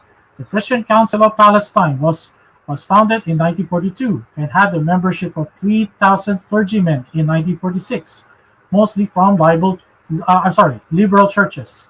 The latter two organizations merged in 1946 as the American Christian Palestine Committee, which had a very influential membership of 15,000. This organization published books and pamphlets on the justice of Zionist aspirations and later to strengthen sympathy toward the State of Israel. After the establishment of the state, Gentile Friends of Israel founded the organizational frameworks for their activities in the form of friendship leagues. Okay, now that makes a lot of sense now. Why America is still supporting the State of Israel. Now that makes sense now. Why why Benjamin why Benjamin Netanyahu liked to ally himself with United States of America, especially President Donald Trump. Now that makes sense. How about you? How about you, brother? What is your thoughts about this? Well, another reason is that they consider the America to be a Judeo-Christian establishment. So they figure out they can use them because you follow Jewish laws as well. So they try to mix politics with religion and make something out of it that benefit from. Which you can't do that. It's either you're going to fall for politics or you're going to follow religion. You can't mix the two together. Exactly. Exactly. That's correct. Exactly. That's correct.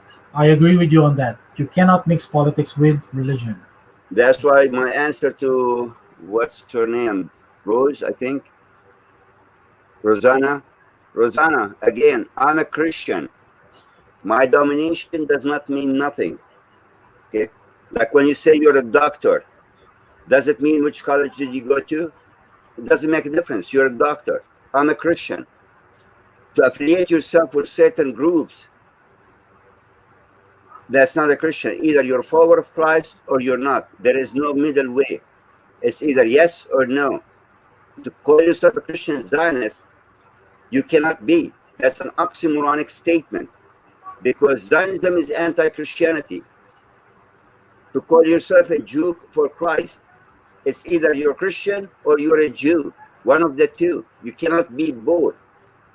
Messianic Jews. The term Messianic was at the time of of Christ when he was on earth, and there was no such thing called Christianity.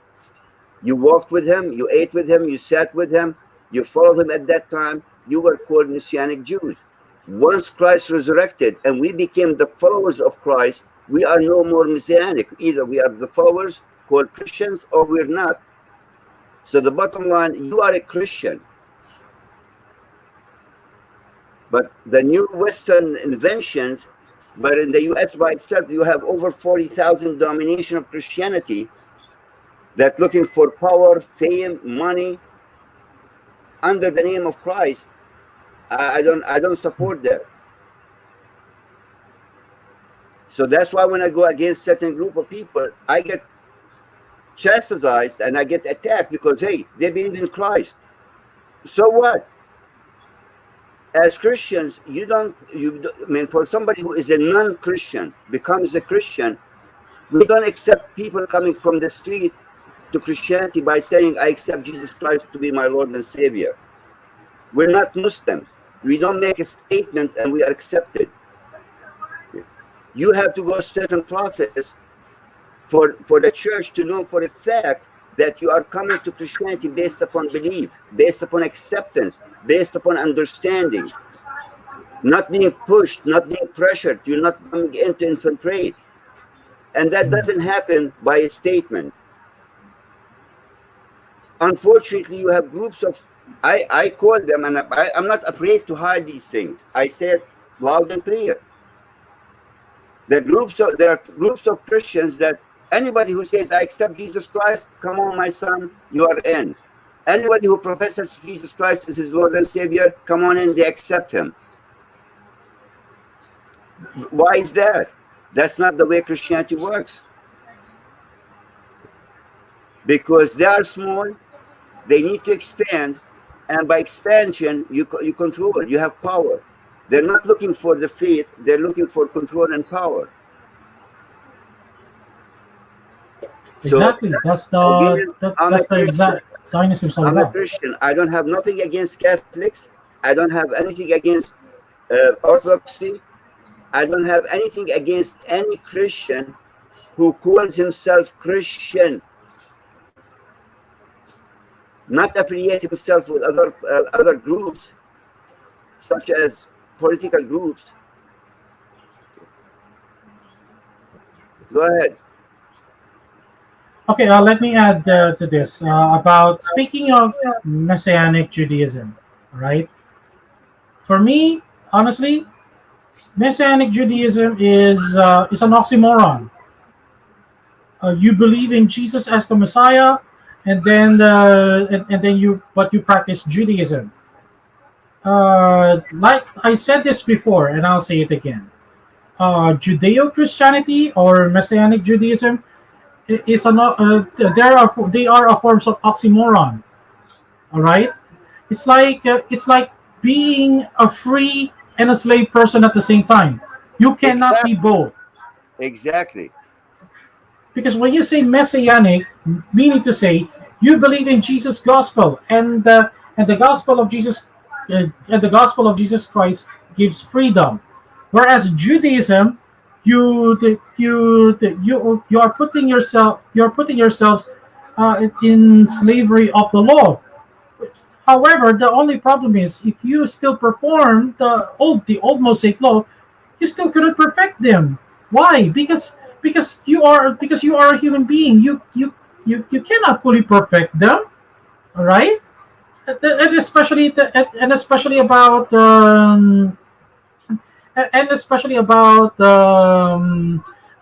let's just say let's have a good example. Okay, let's have a good example. Let's say dietary laws. Okay, if the old Mosaic law that tells you to not eat pork, or do not eat meat with mixed with milk, and yet you are falling into a temptation of eating a cheeseburger at McDonald's or whatever fast food chain there is out there. Okay, still you could not perfect that law, but still you're making yourself slave. You're making yourself slave under the law. That's oxymoron. Like I said, you cannot be a free person and a slave person at the same time. That's impossible. It's either you want to be one or the other. It's either you want to be free or being a slave. Of course, you want to be free, right? But the good thing about it is you have the choice. But the reason why I'm telling this is because that's how I look at it. It's an oxymoron. You cannot be a free and a slave person at the same time. Same thing with Judeo-Christianity or Messianic Judaism. That's wrong, right? Messianic, again, It's about listening to the gospel, believing in the gospel, being free in the gospel. But Judaism is all about enslaving oneself with the old Mosaic law, which actually the old Mosaic law was already obsolete. All right, it's an oxymoron.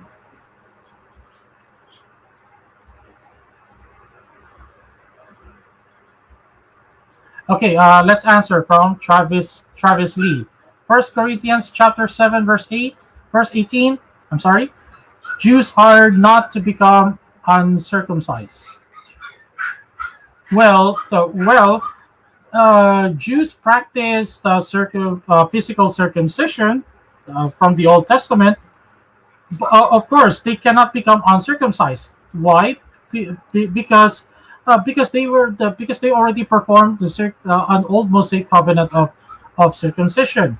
However, like I said, this old Mosaic covenant, especially circumcision, that's already obsolete. It doesn't matter. The physical circumcision no longer matters. What matters most right now is the circumcision of the heart and spirit, just as Saint Paul said. Circumcision is now of the heart and spirit, not of the letter. Now, what does Saint Paul mean by not of the letter? It is according to what was written in the Torah or in the Old Testament that Jews need to follow, that Israelites need to follow. All right, and that's why we have water baptism. Water baptism nowadays has become our circumcision to Christ. We don't need such a painful circumcision, right?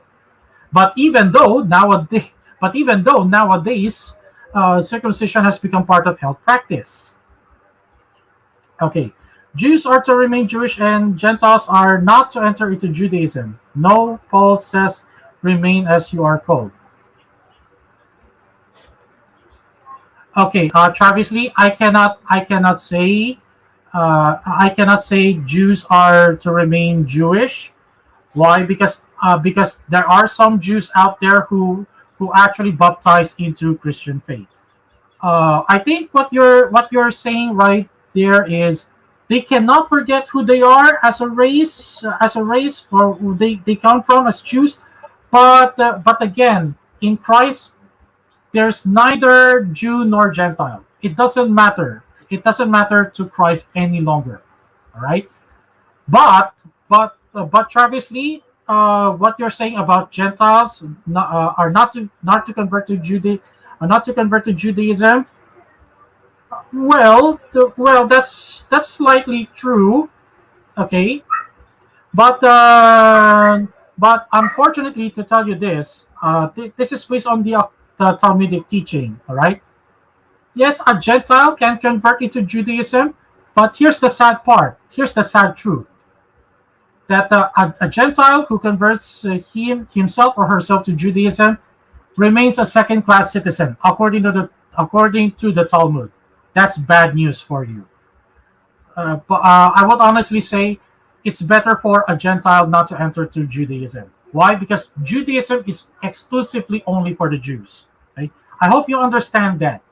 But again, I'm basing it on but what I'm basing it on the Talmudic position of the Jews. Okay, we can discuss that. We can discuss that, Travis Lee. Okay, we can have that another discussion next Saturday. We will entertain you. We will entertain that. Don't worry.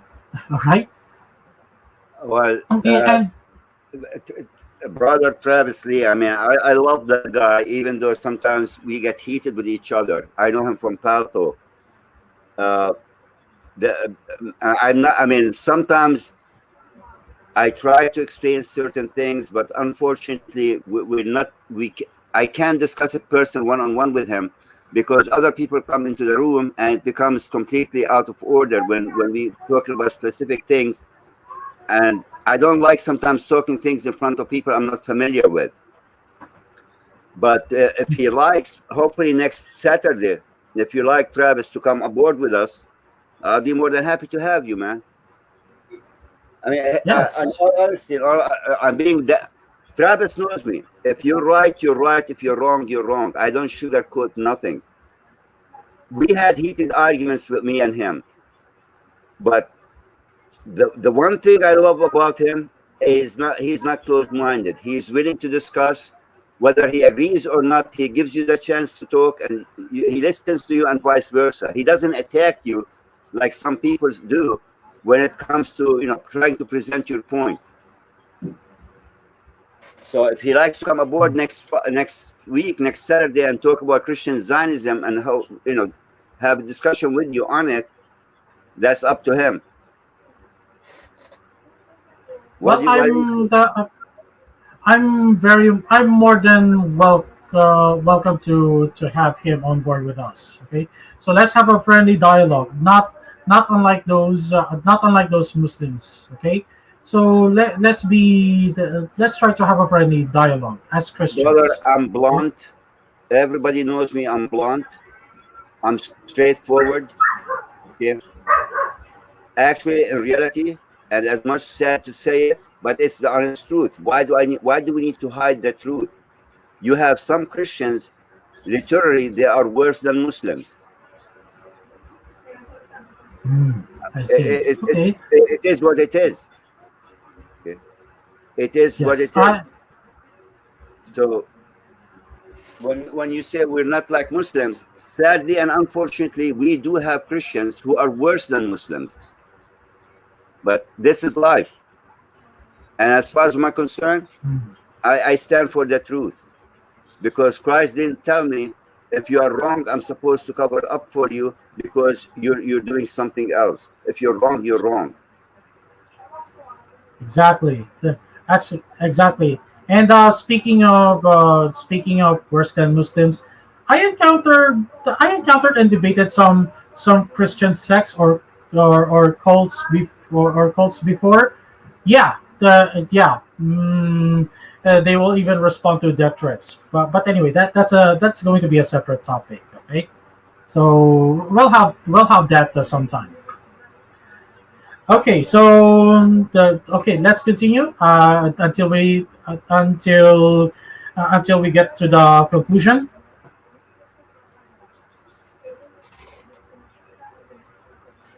Okay, let's continue. Let's go to the last 5 slides. Okay. However, there are biblical verses that Jews will be scattered, or the Israelites will be scattered everywhere. We have come to the conclusion. However, there is no evidence of the prophecy that the Jews will return to the homeland the second time, the third time, and so on. Yes, it's true. There was a prophecy that the Israelites or the Jews will return to their homeland, and that was after the Babylonian exile. However, when we say the second time or the third time, there's no such prophecy. God Almighty even prophesied in the Old Testament or the Tanakh of the Jews that the Israelites eventually, some of them are called Jews, will be scattered among the nations. And clearly, this is an act, we're referring to Zionism, of course. This is an act of being a revolutionary on part of the Jews, using politics and influence to instill Zionism to influential states such as Germany, Britain, and US, and to Christians as well. That's why we have Christian Zionism. Okay. Now, here are the examples of biblical verses that the Israelites or the Jews will be scattered. I will scatter them among nations that neither they nor their ancestors have known, and I will pursue them with the sword until I have made an end of them. This is Jeremiah chapter 9, verse 16. I will disperse you among the nations and scatter you through the countries, and I will put an end to your uncleanliness. Ezekiel chapter 22, verse 15. You have gave us up to be devoured like sheep and scattered us among the nations. Psalm 44, verse 11. What else? The Lord will scatter you among the peoples, and only a few of you will survive among the nations to which the Lord will drive you. Again, who says this? It's Moses. Then the Lord will scatter you among the nations from one end of the earth to the other. There you will worship other gods, gods of wood and stone, which neither you nor your ancestors have known. Deuteronomy chapter 28, verse 64. Well, not only Moses prophesied about the scatter of Israel from the Babylonian captivity and Assyrian captivity, but also in our modern day, every, everywhere around the world, Jews are also scattered. Even here in our country, we also have Jews here as well. Okay, now Flavius Josephus admits in his book The Antiquities of the Jews and quotes the prophecy from the Old Testament. He says, "You will be scattered over the whole world, and will, as slaves, entirely fill both sea and land. And once you have had the experience of what I now say, you will repent, and remember the laws you have broken when it is too late. Whence I would advise you, if you intend to preserve these laws, to leave none of your enemies alive when you have conquered them, but to look upon it as for your advantage to destroy them all, lest, if you permit them to live, you taste of their manners, and thereby corrupt your own proper institutions. I also do further exhort you to overthrow their altars and their groves, and whatsoever temples they have among them, and to burn all such their nation and their very memory with fire. For by this means alone, the safety of your own happy constitution can be firmly secured to you. And in order to prevent your ignorance of of virtue and degeneracy of your nature into vice, I have also ordained you laws by divine suggestion and a form of government which are so good that if you regularly observe them, you will be esteemed of all men the most happy." Wow. Flavius Josephus even agrees with the prophecy. And quoting from the Dr. Eugene Michael Jones's book, yeah, I really love this guy a lot.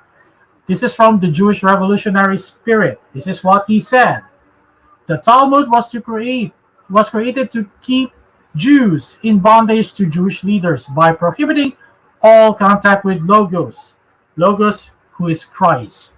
Whether that is understood as the person of Christ or the truth or reasoning based on true principles and logic.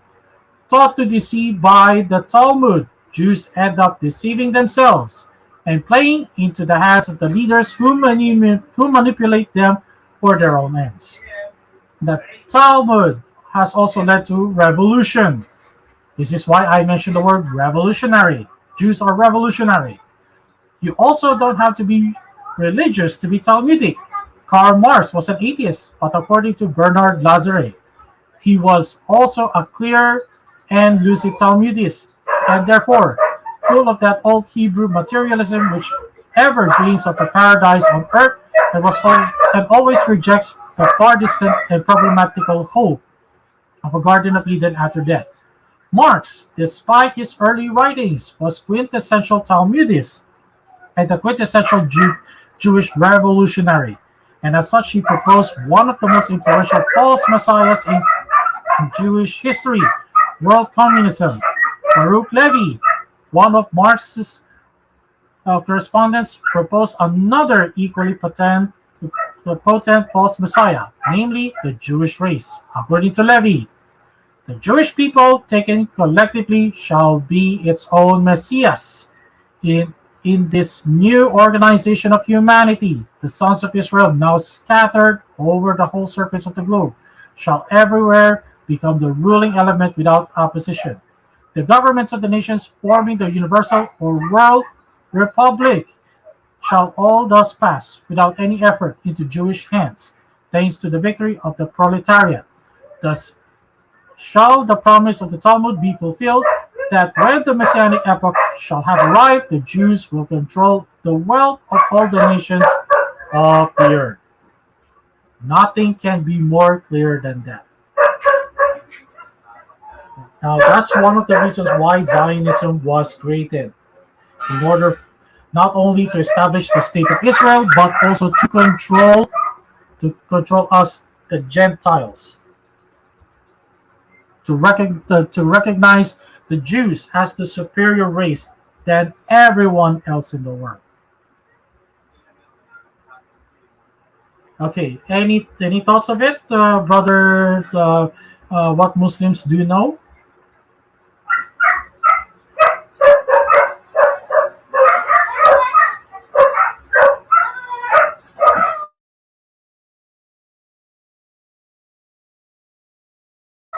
Any thoughts?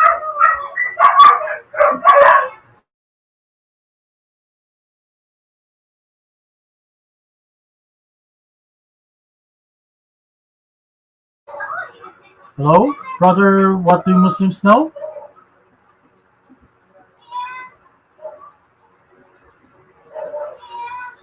Okay, go ahead. I said Brother Travis Lee was asking about Psalms 105, 7 through 12. Okay, let's see that verse. Psalm 105, verses 7 to 12. I'm trying to post them in the chat.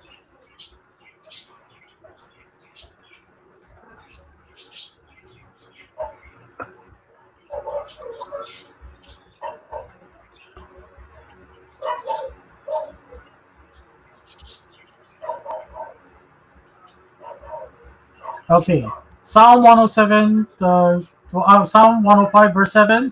Let's start. He is the Lord our God, his judgments are all in the earth. He remembers his covenant forever, the promise he made for 1,000 generations.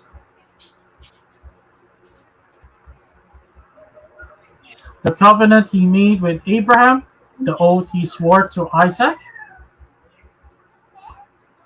He confirmed it to Jacob as a decree, to Israel as an everlasting covenant. Okay. I to you I will give the land of Canaan as the portion you will inherit.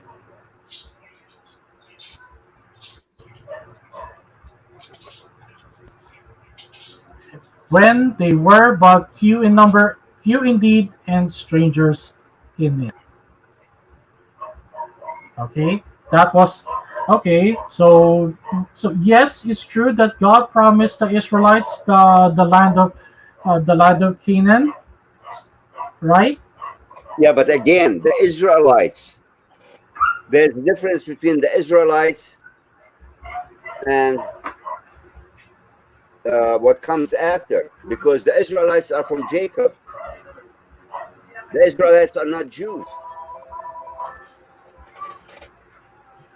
Yes, but now in the New Testament, when Jesus told them, "Your kingdom will be taken away from you and be given to a nation." Why? Because they rejected him, and now who receive and and also the everlasting covenant was also a prefigurative form of speech.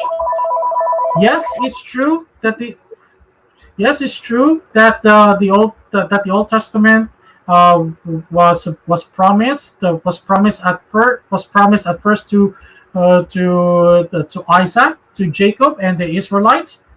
But in the New Testament, now it's Christians who receive the but now the it's Christians who receive an everlasting covenant. That's why Saint Paul says, now my brothers, you are now like Isaac. So we as Christians, we also inherit an everlasting covenant. So it was also a prefigured form of the speech in Psalm 105 verses 7 to 12. It was also a prefigured covenant, not only to Israelites but also to those people who accepted Jesus as well. Please see the Galatians chapter 4. If you read the entire Galatians chapter 4 verses 27 to 31, it's right there.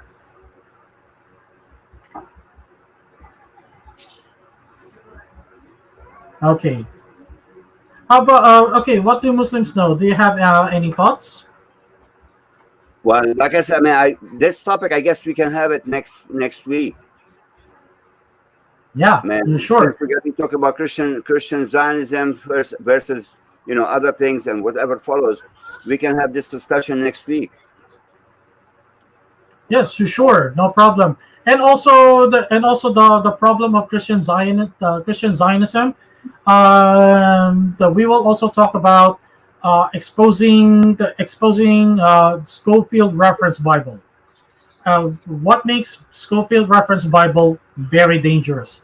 And actually, sad to say, many Christian Zionists, just like John Hagee, they also use this Bible. So we will discuss that. I'm with you. I'm with you. And Travis, are you free next Saturday at 5 p.m.? Please let us know, okay? We can have a friendly discussion with you. And you're gonna enjoy the talk with him. Trust me on that one. We don't know each other that long. Me and you, I know him long enough, but he is. I can't find words to describe him. Even though he gets mad at me, that's okay. It's accepted from him. But at least he's not one of those people that my word or my way or the highway. He's willing to understand, give and take. He might not like what you're gonna say, but at least he listens to it and he gives you his point of view. Okay. Well, Thank you very Travis, much. you're not gonna try. We're gonna make you famous on here. And also next Saturday, when we discuss Christian Zionism, uh, uh, uh, we will make Christians understand why the dispensation theology, as uh, as uh, as revolutionized by Cyrus Scofield, that's actually a very dangerous form of theology, uh, uh, especially for Christian Zionism. This dispensation theology. It destroys Christianity from within in the name of Christ. That's the biggest Exactly. problem I see. Yes, exactly. The dispensation theology. But we will have that next Saturday. Okay. So let me do some research about that. The example, especially the examples of dispensation theology. So we can have that next week. David Rai. Uh, does Brother JC has a channel? Well, I don't really have well, I do have a YouTube channel, but I don't upload there. But I'm going to upload this on my own Facebook page called Humble Apologetics. I perhaps I can give a link to what do Muslims know. It's my own Catholic apologetics page. Mostly my articles here in our native language here in our Philippines, but we also do have English articles as well. But definitely we will post this on our Facebook page. So don't worry. We will keep. I will do my very best to keep my Facebook page updated as I can with lots of apologetics.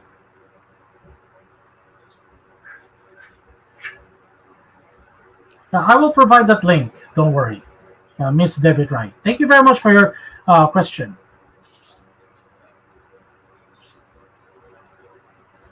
Okay, what else? Any questions? Travis has plenty. I guarantee you that.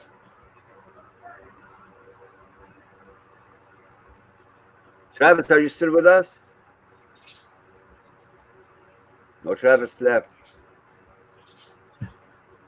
I guess we don't have any more questions about the topic of Zionism. Who is Theodor Herzl and the Balfour Declaration, and especially proofs that especially proofs biblical proofs that the Israelites or the Jews are going to be scattered among the nations.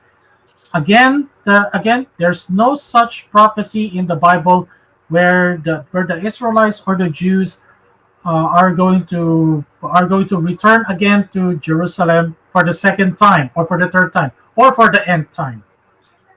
The biggest problem we have is that some people, they read it and they take things literal without understanding the spiritual meaning behind it. The Bible itself is like 70% spiritual and 30% literal.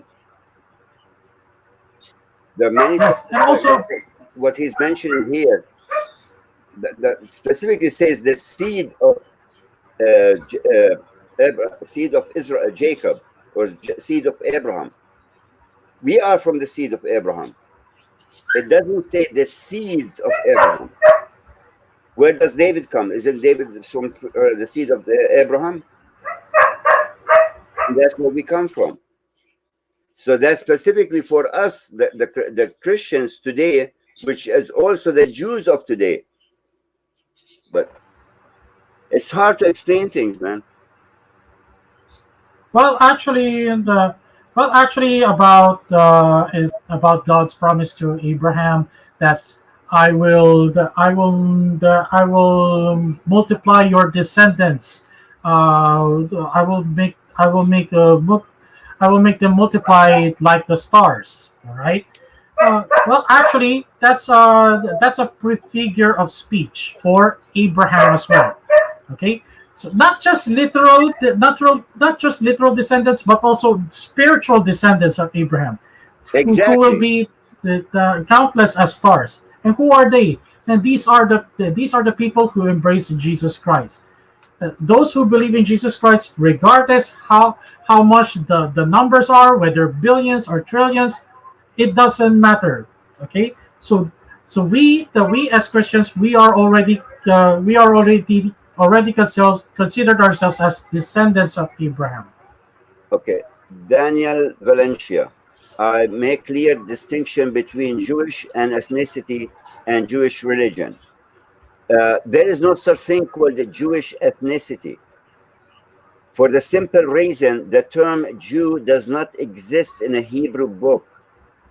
The term is Yehudi, Yehudim, referring to the bloodline of Yehuda, who is the son of Jacob, referring to the tribe, and tribe does not mean bloodline.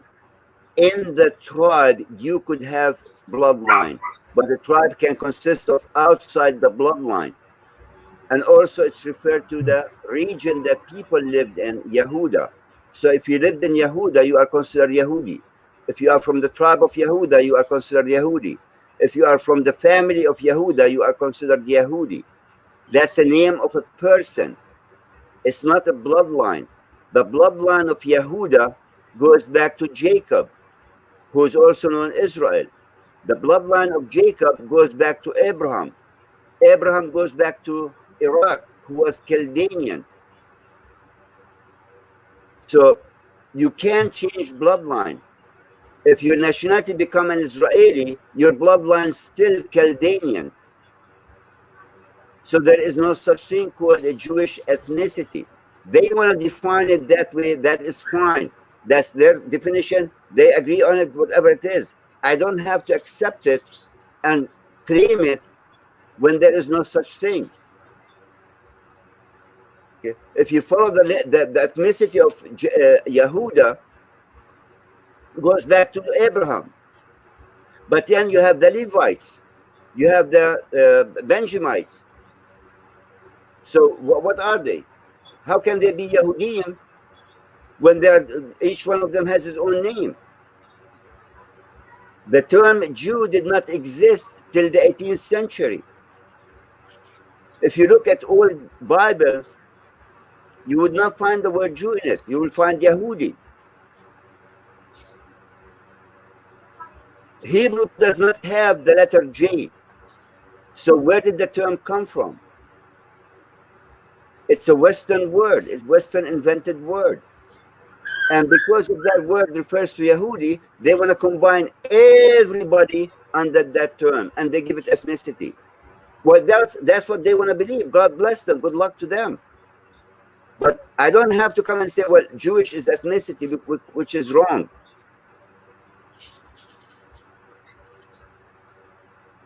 The disciples and first Christians were all Jewish ethnically. Well, can you define a Jew, Daniel?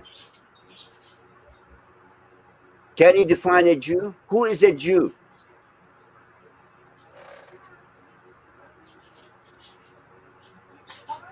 Okay, let me put it this way for Daniel Valencia. Okay, Daniel, is No, that what you mean? Yahudis are not Israelites. The Israelites are coming from Jacob, from Israel.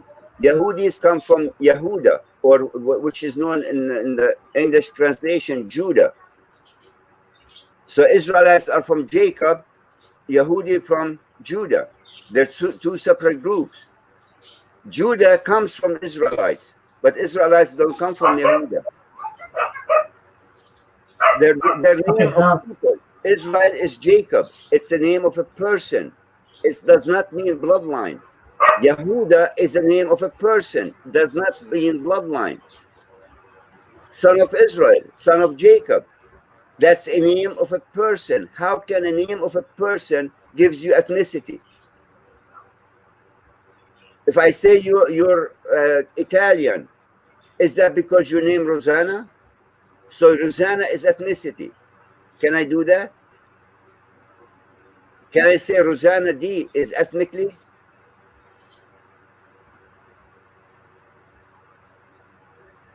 Okay, excuse me, brother.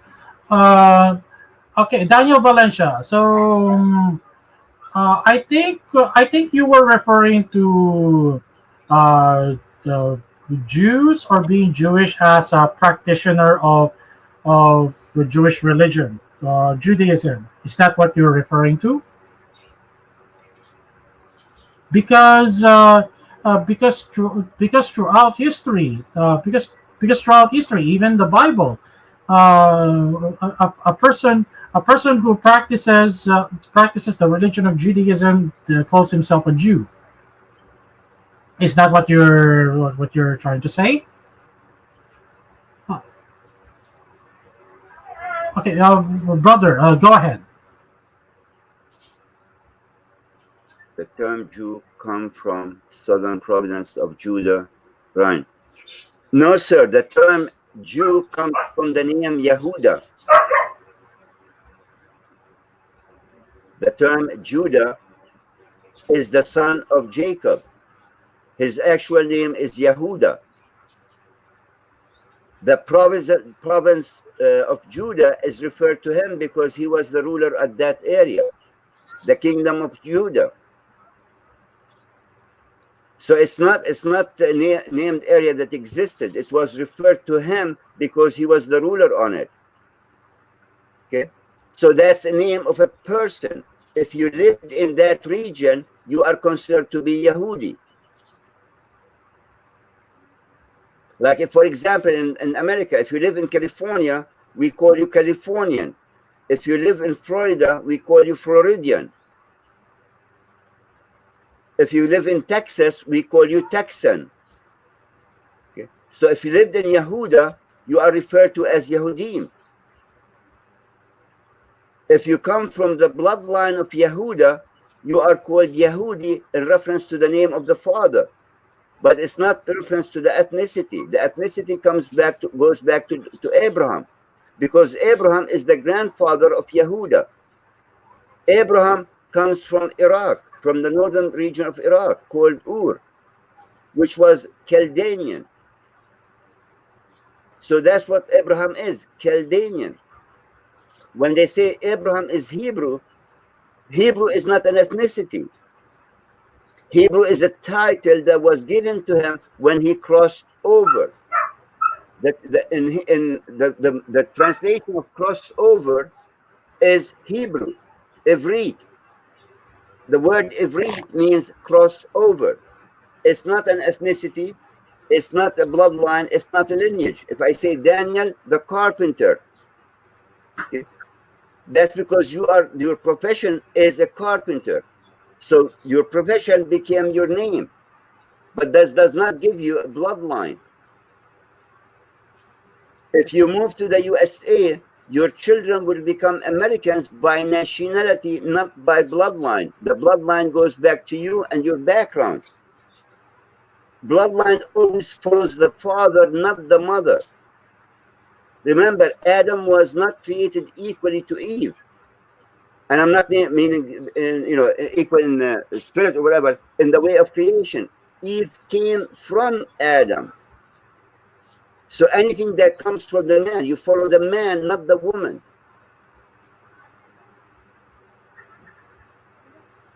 If God created Adam and Eve in the same exact manner, then the lineage would not make no difference. But creation started with Adam. Now, why is a Jew refers to his mother? Because you're not considered a Jew unless if your mother is a Jew. And you ask a Jew, who's your grandfather? They will tell you Abraham. Well, Abraham was the first Jew. Ask any Jew who is the first Jew, they can't tell you. They don't know. Because the first Jew is Yehuda, based upon his name, not because of his bloodline.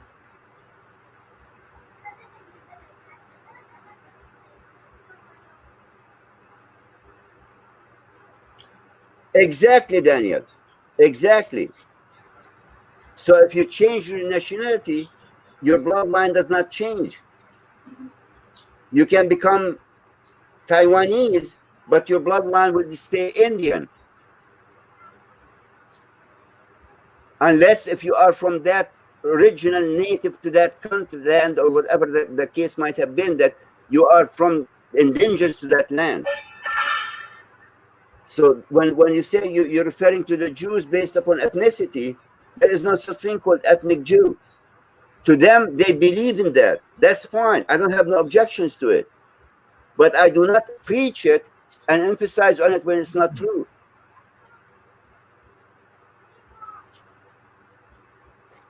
You want to add anything?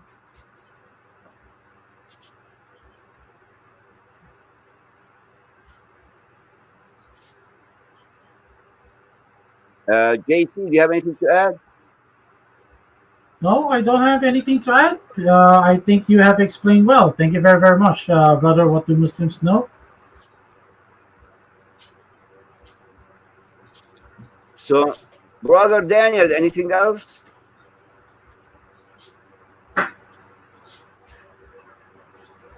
Okay, he says Jews practice matriarchy. That's why only Sarah's son was accepted, not Ishmael.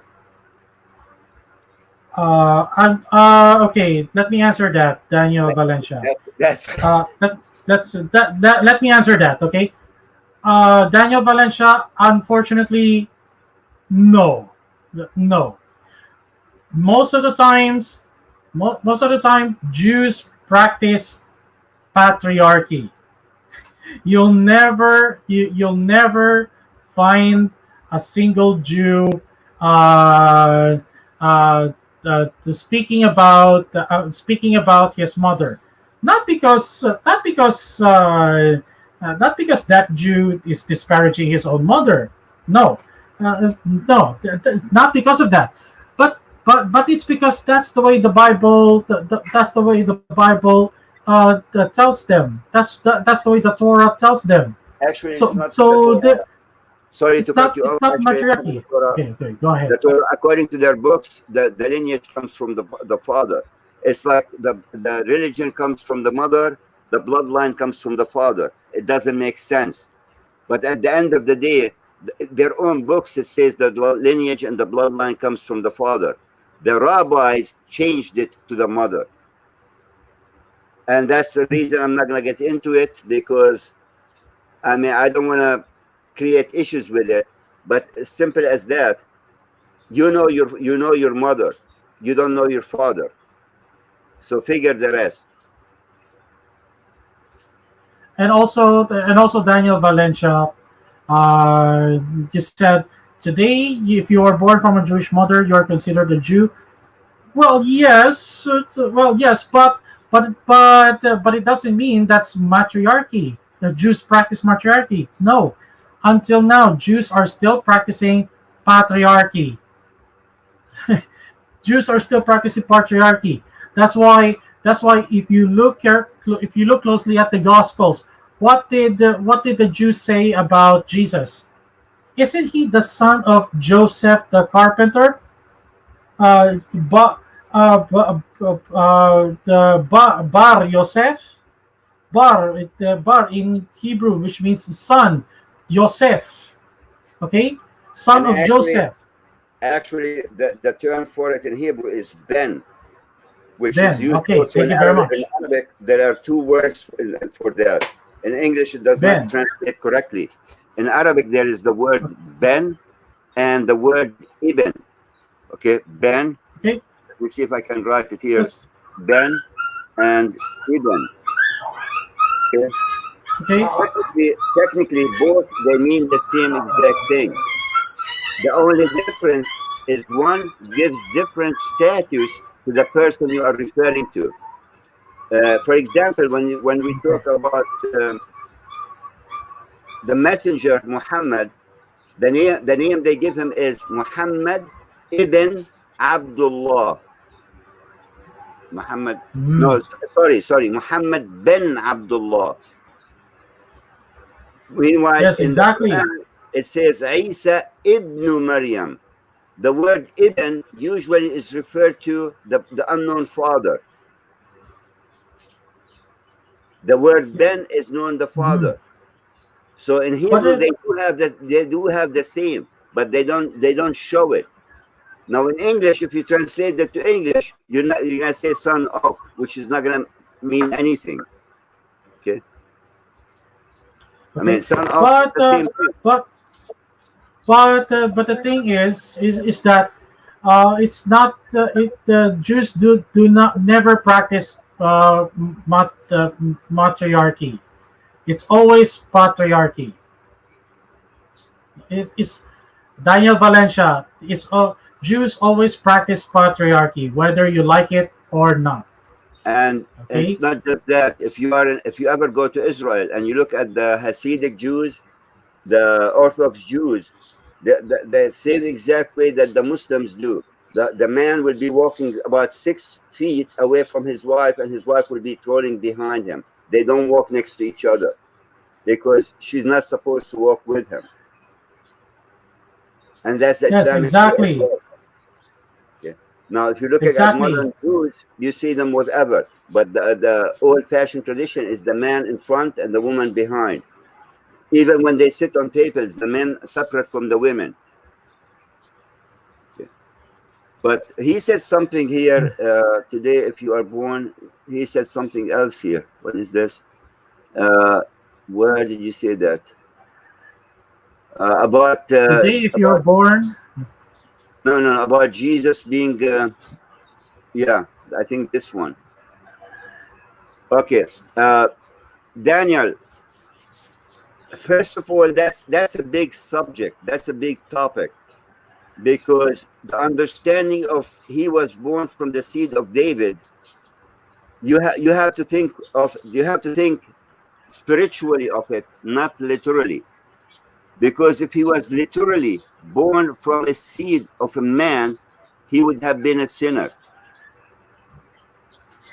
So the term seed of David is spiritual, not literal. Do you understand it? So he's referred to being that's a why. Jew spiritually, not literally. And again, Daniel Valencia. Okay, you will never hear a Jew teaching about matriarchy. It's always patriarchy. It's always based on patriarchs. For example, okay, here's an example. Okay, let's say I'm a Jew. Okay, I guess Daniel, it's not matrilineal. It's always patriarchal. Daniel, the Jews base their lineage on the father side. It's always been that way. Daniel, for example, okay, for example, I am JC. Okay, let's say I am a Jew. Okay, then another Jew will ask me, "Who is your father?" I will say, my father is Yosef. Okay, yeah, my father is Yosef because the Jews will always ask in terms of your father. Yeah, but when you refer to a Jew, they tell you Joseph ben Sarah, Moshe ben uh, Maryam. They don't go by the father. They always refer to the mother. Even though what you're saying is correct, but the reference always goes back to the mother. They have their mother instead of their father. You say you're Joseph, the son of uh, Abraham. They say Joseph, the son of Sarah, the son of Rebecca, the son of a female name. They don't refer to the father. Their book says the lineage comes from the father, but their practice comes on the mother.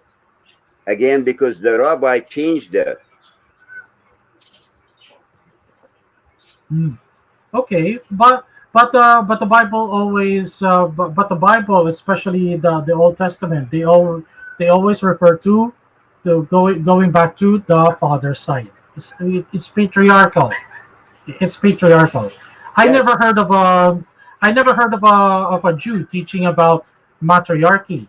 No, No, they but don't. however, but however, it doesn't mean that that mothers were disparaged from being mentioned. No, no. That's why us Christians today we are proud of mentioning our moms as well, right? There's nothing wrong as long as you're proud of your parents. Why not mention your mother as well, right?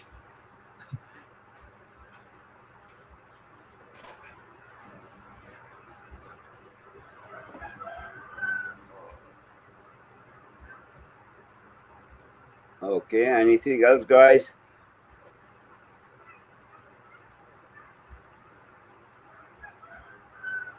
Okay, anything else? Other questions?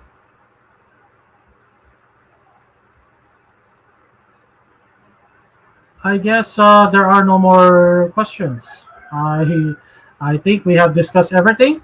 We have informed them everything about our topic for today about Zionism, Zionism, history of Zionism, Balfour Declaration, and why the Zionism is very dangerous. We have biblical evidences to prove that the Jews are that the Jews or Israelites are scattered around the world, and there's no such prophecy ever foretold that the Israelites or the Jews will ever come back to Jerusalem or the state of Israel will be established. Okay, so we have proven that. Okay, what do Muslims know? Do you have anything else you'd like to add? Here we're here. Do you have anything else to add before we make a closing on this?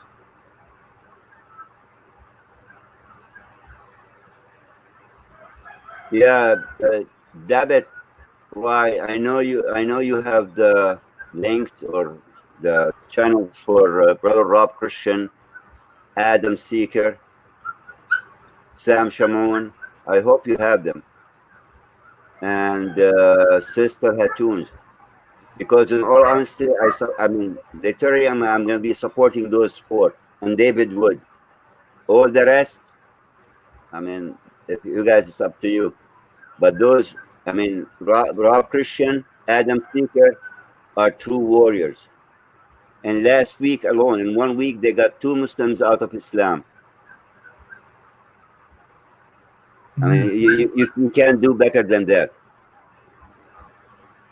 Meanwhile, you have other people for God knows how long, and they can't even talk to a Muslim.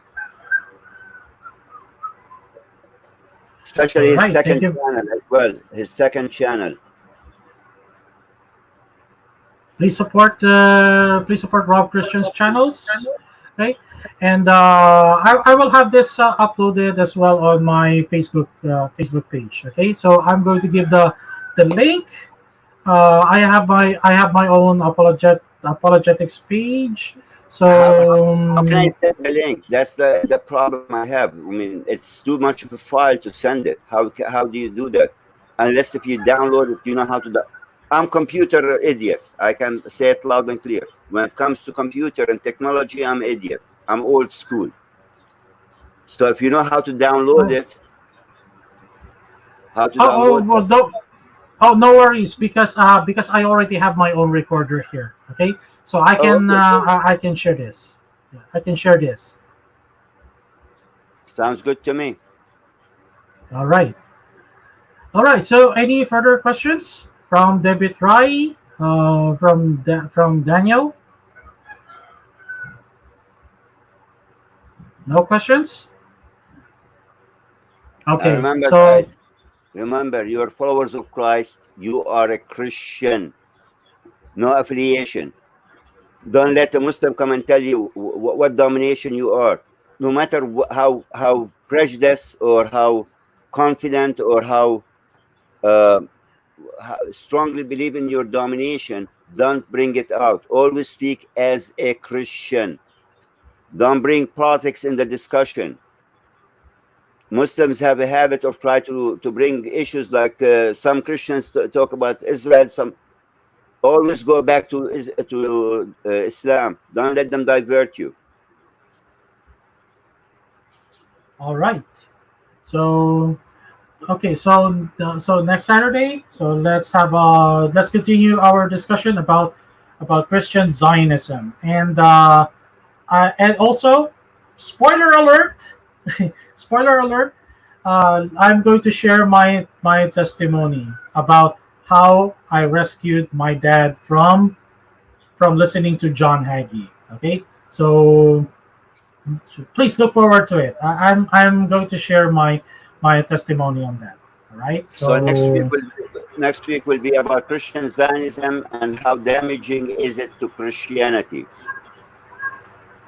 and especially the dis But and especially dispensation theology. How dispensation theology also destroys Christianity. It's very dangerous. Okay, so we're going to use Schofield Reference Bible to prove that the dispensation theology is indeed very dangerous. It's very uh, dangerous to Christians. one last thing: did you share your link to with Brother Debit about Facebook? Or I don't know if you want to do it in public, but I can connect you guys on Skype because both of you are on Skype, and I can connect you both on Skype. Wouldn't that be better? Unless if you don't mind sharing it, it's up to you. Okay, I'll share my Facebook page to you on Skype. I will share my Facebook page.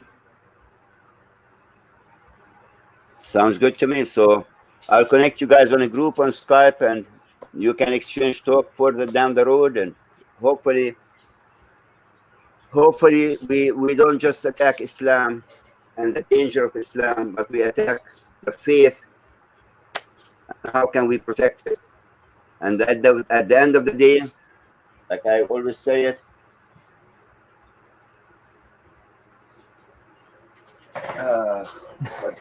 let me remember.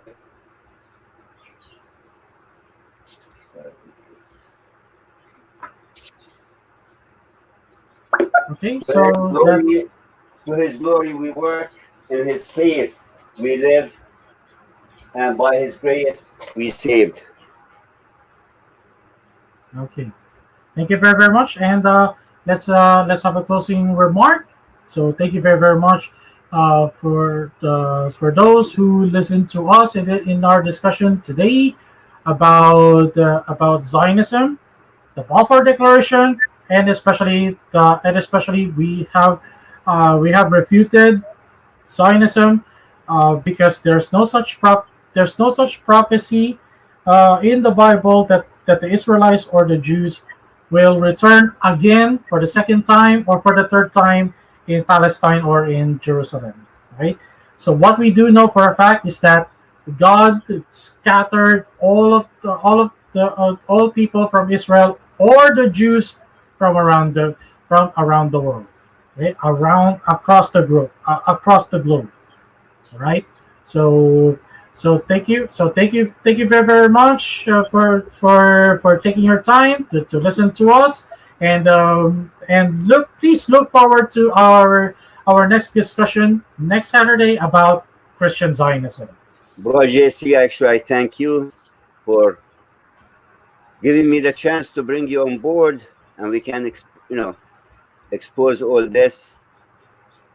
In God's will, next week we'll continue. Thank you for Yes, being here. Thank you guys for listening, whoever is here.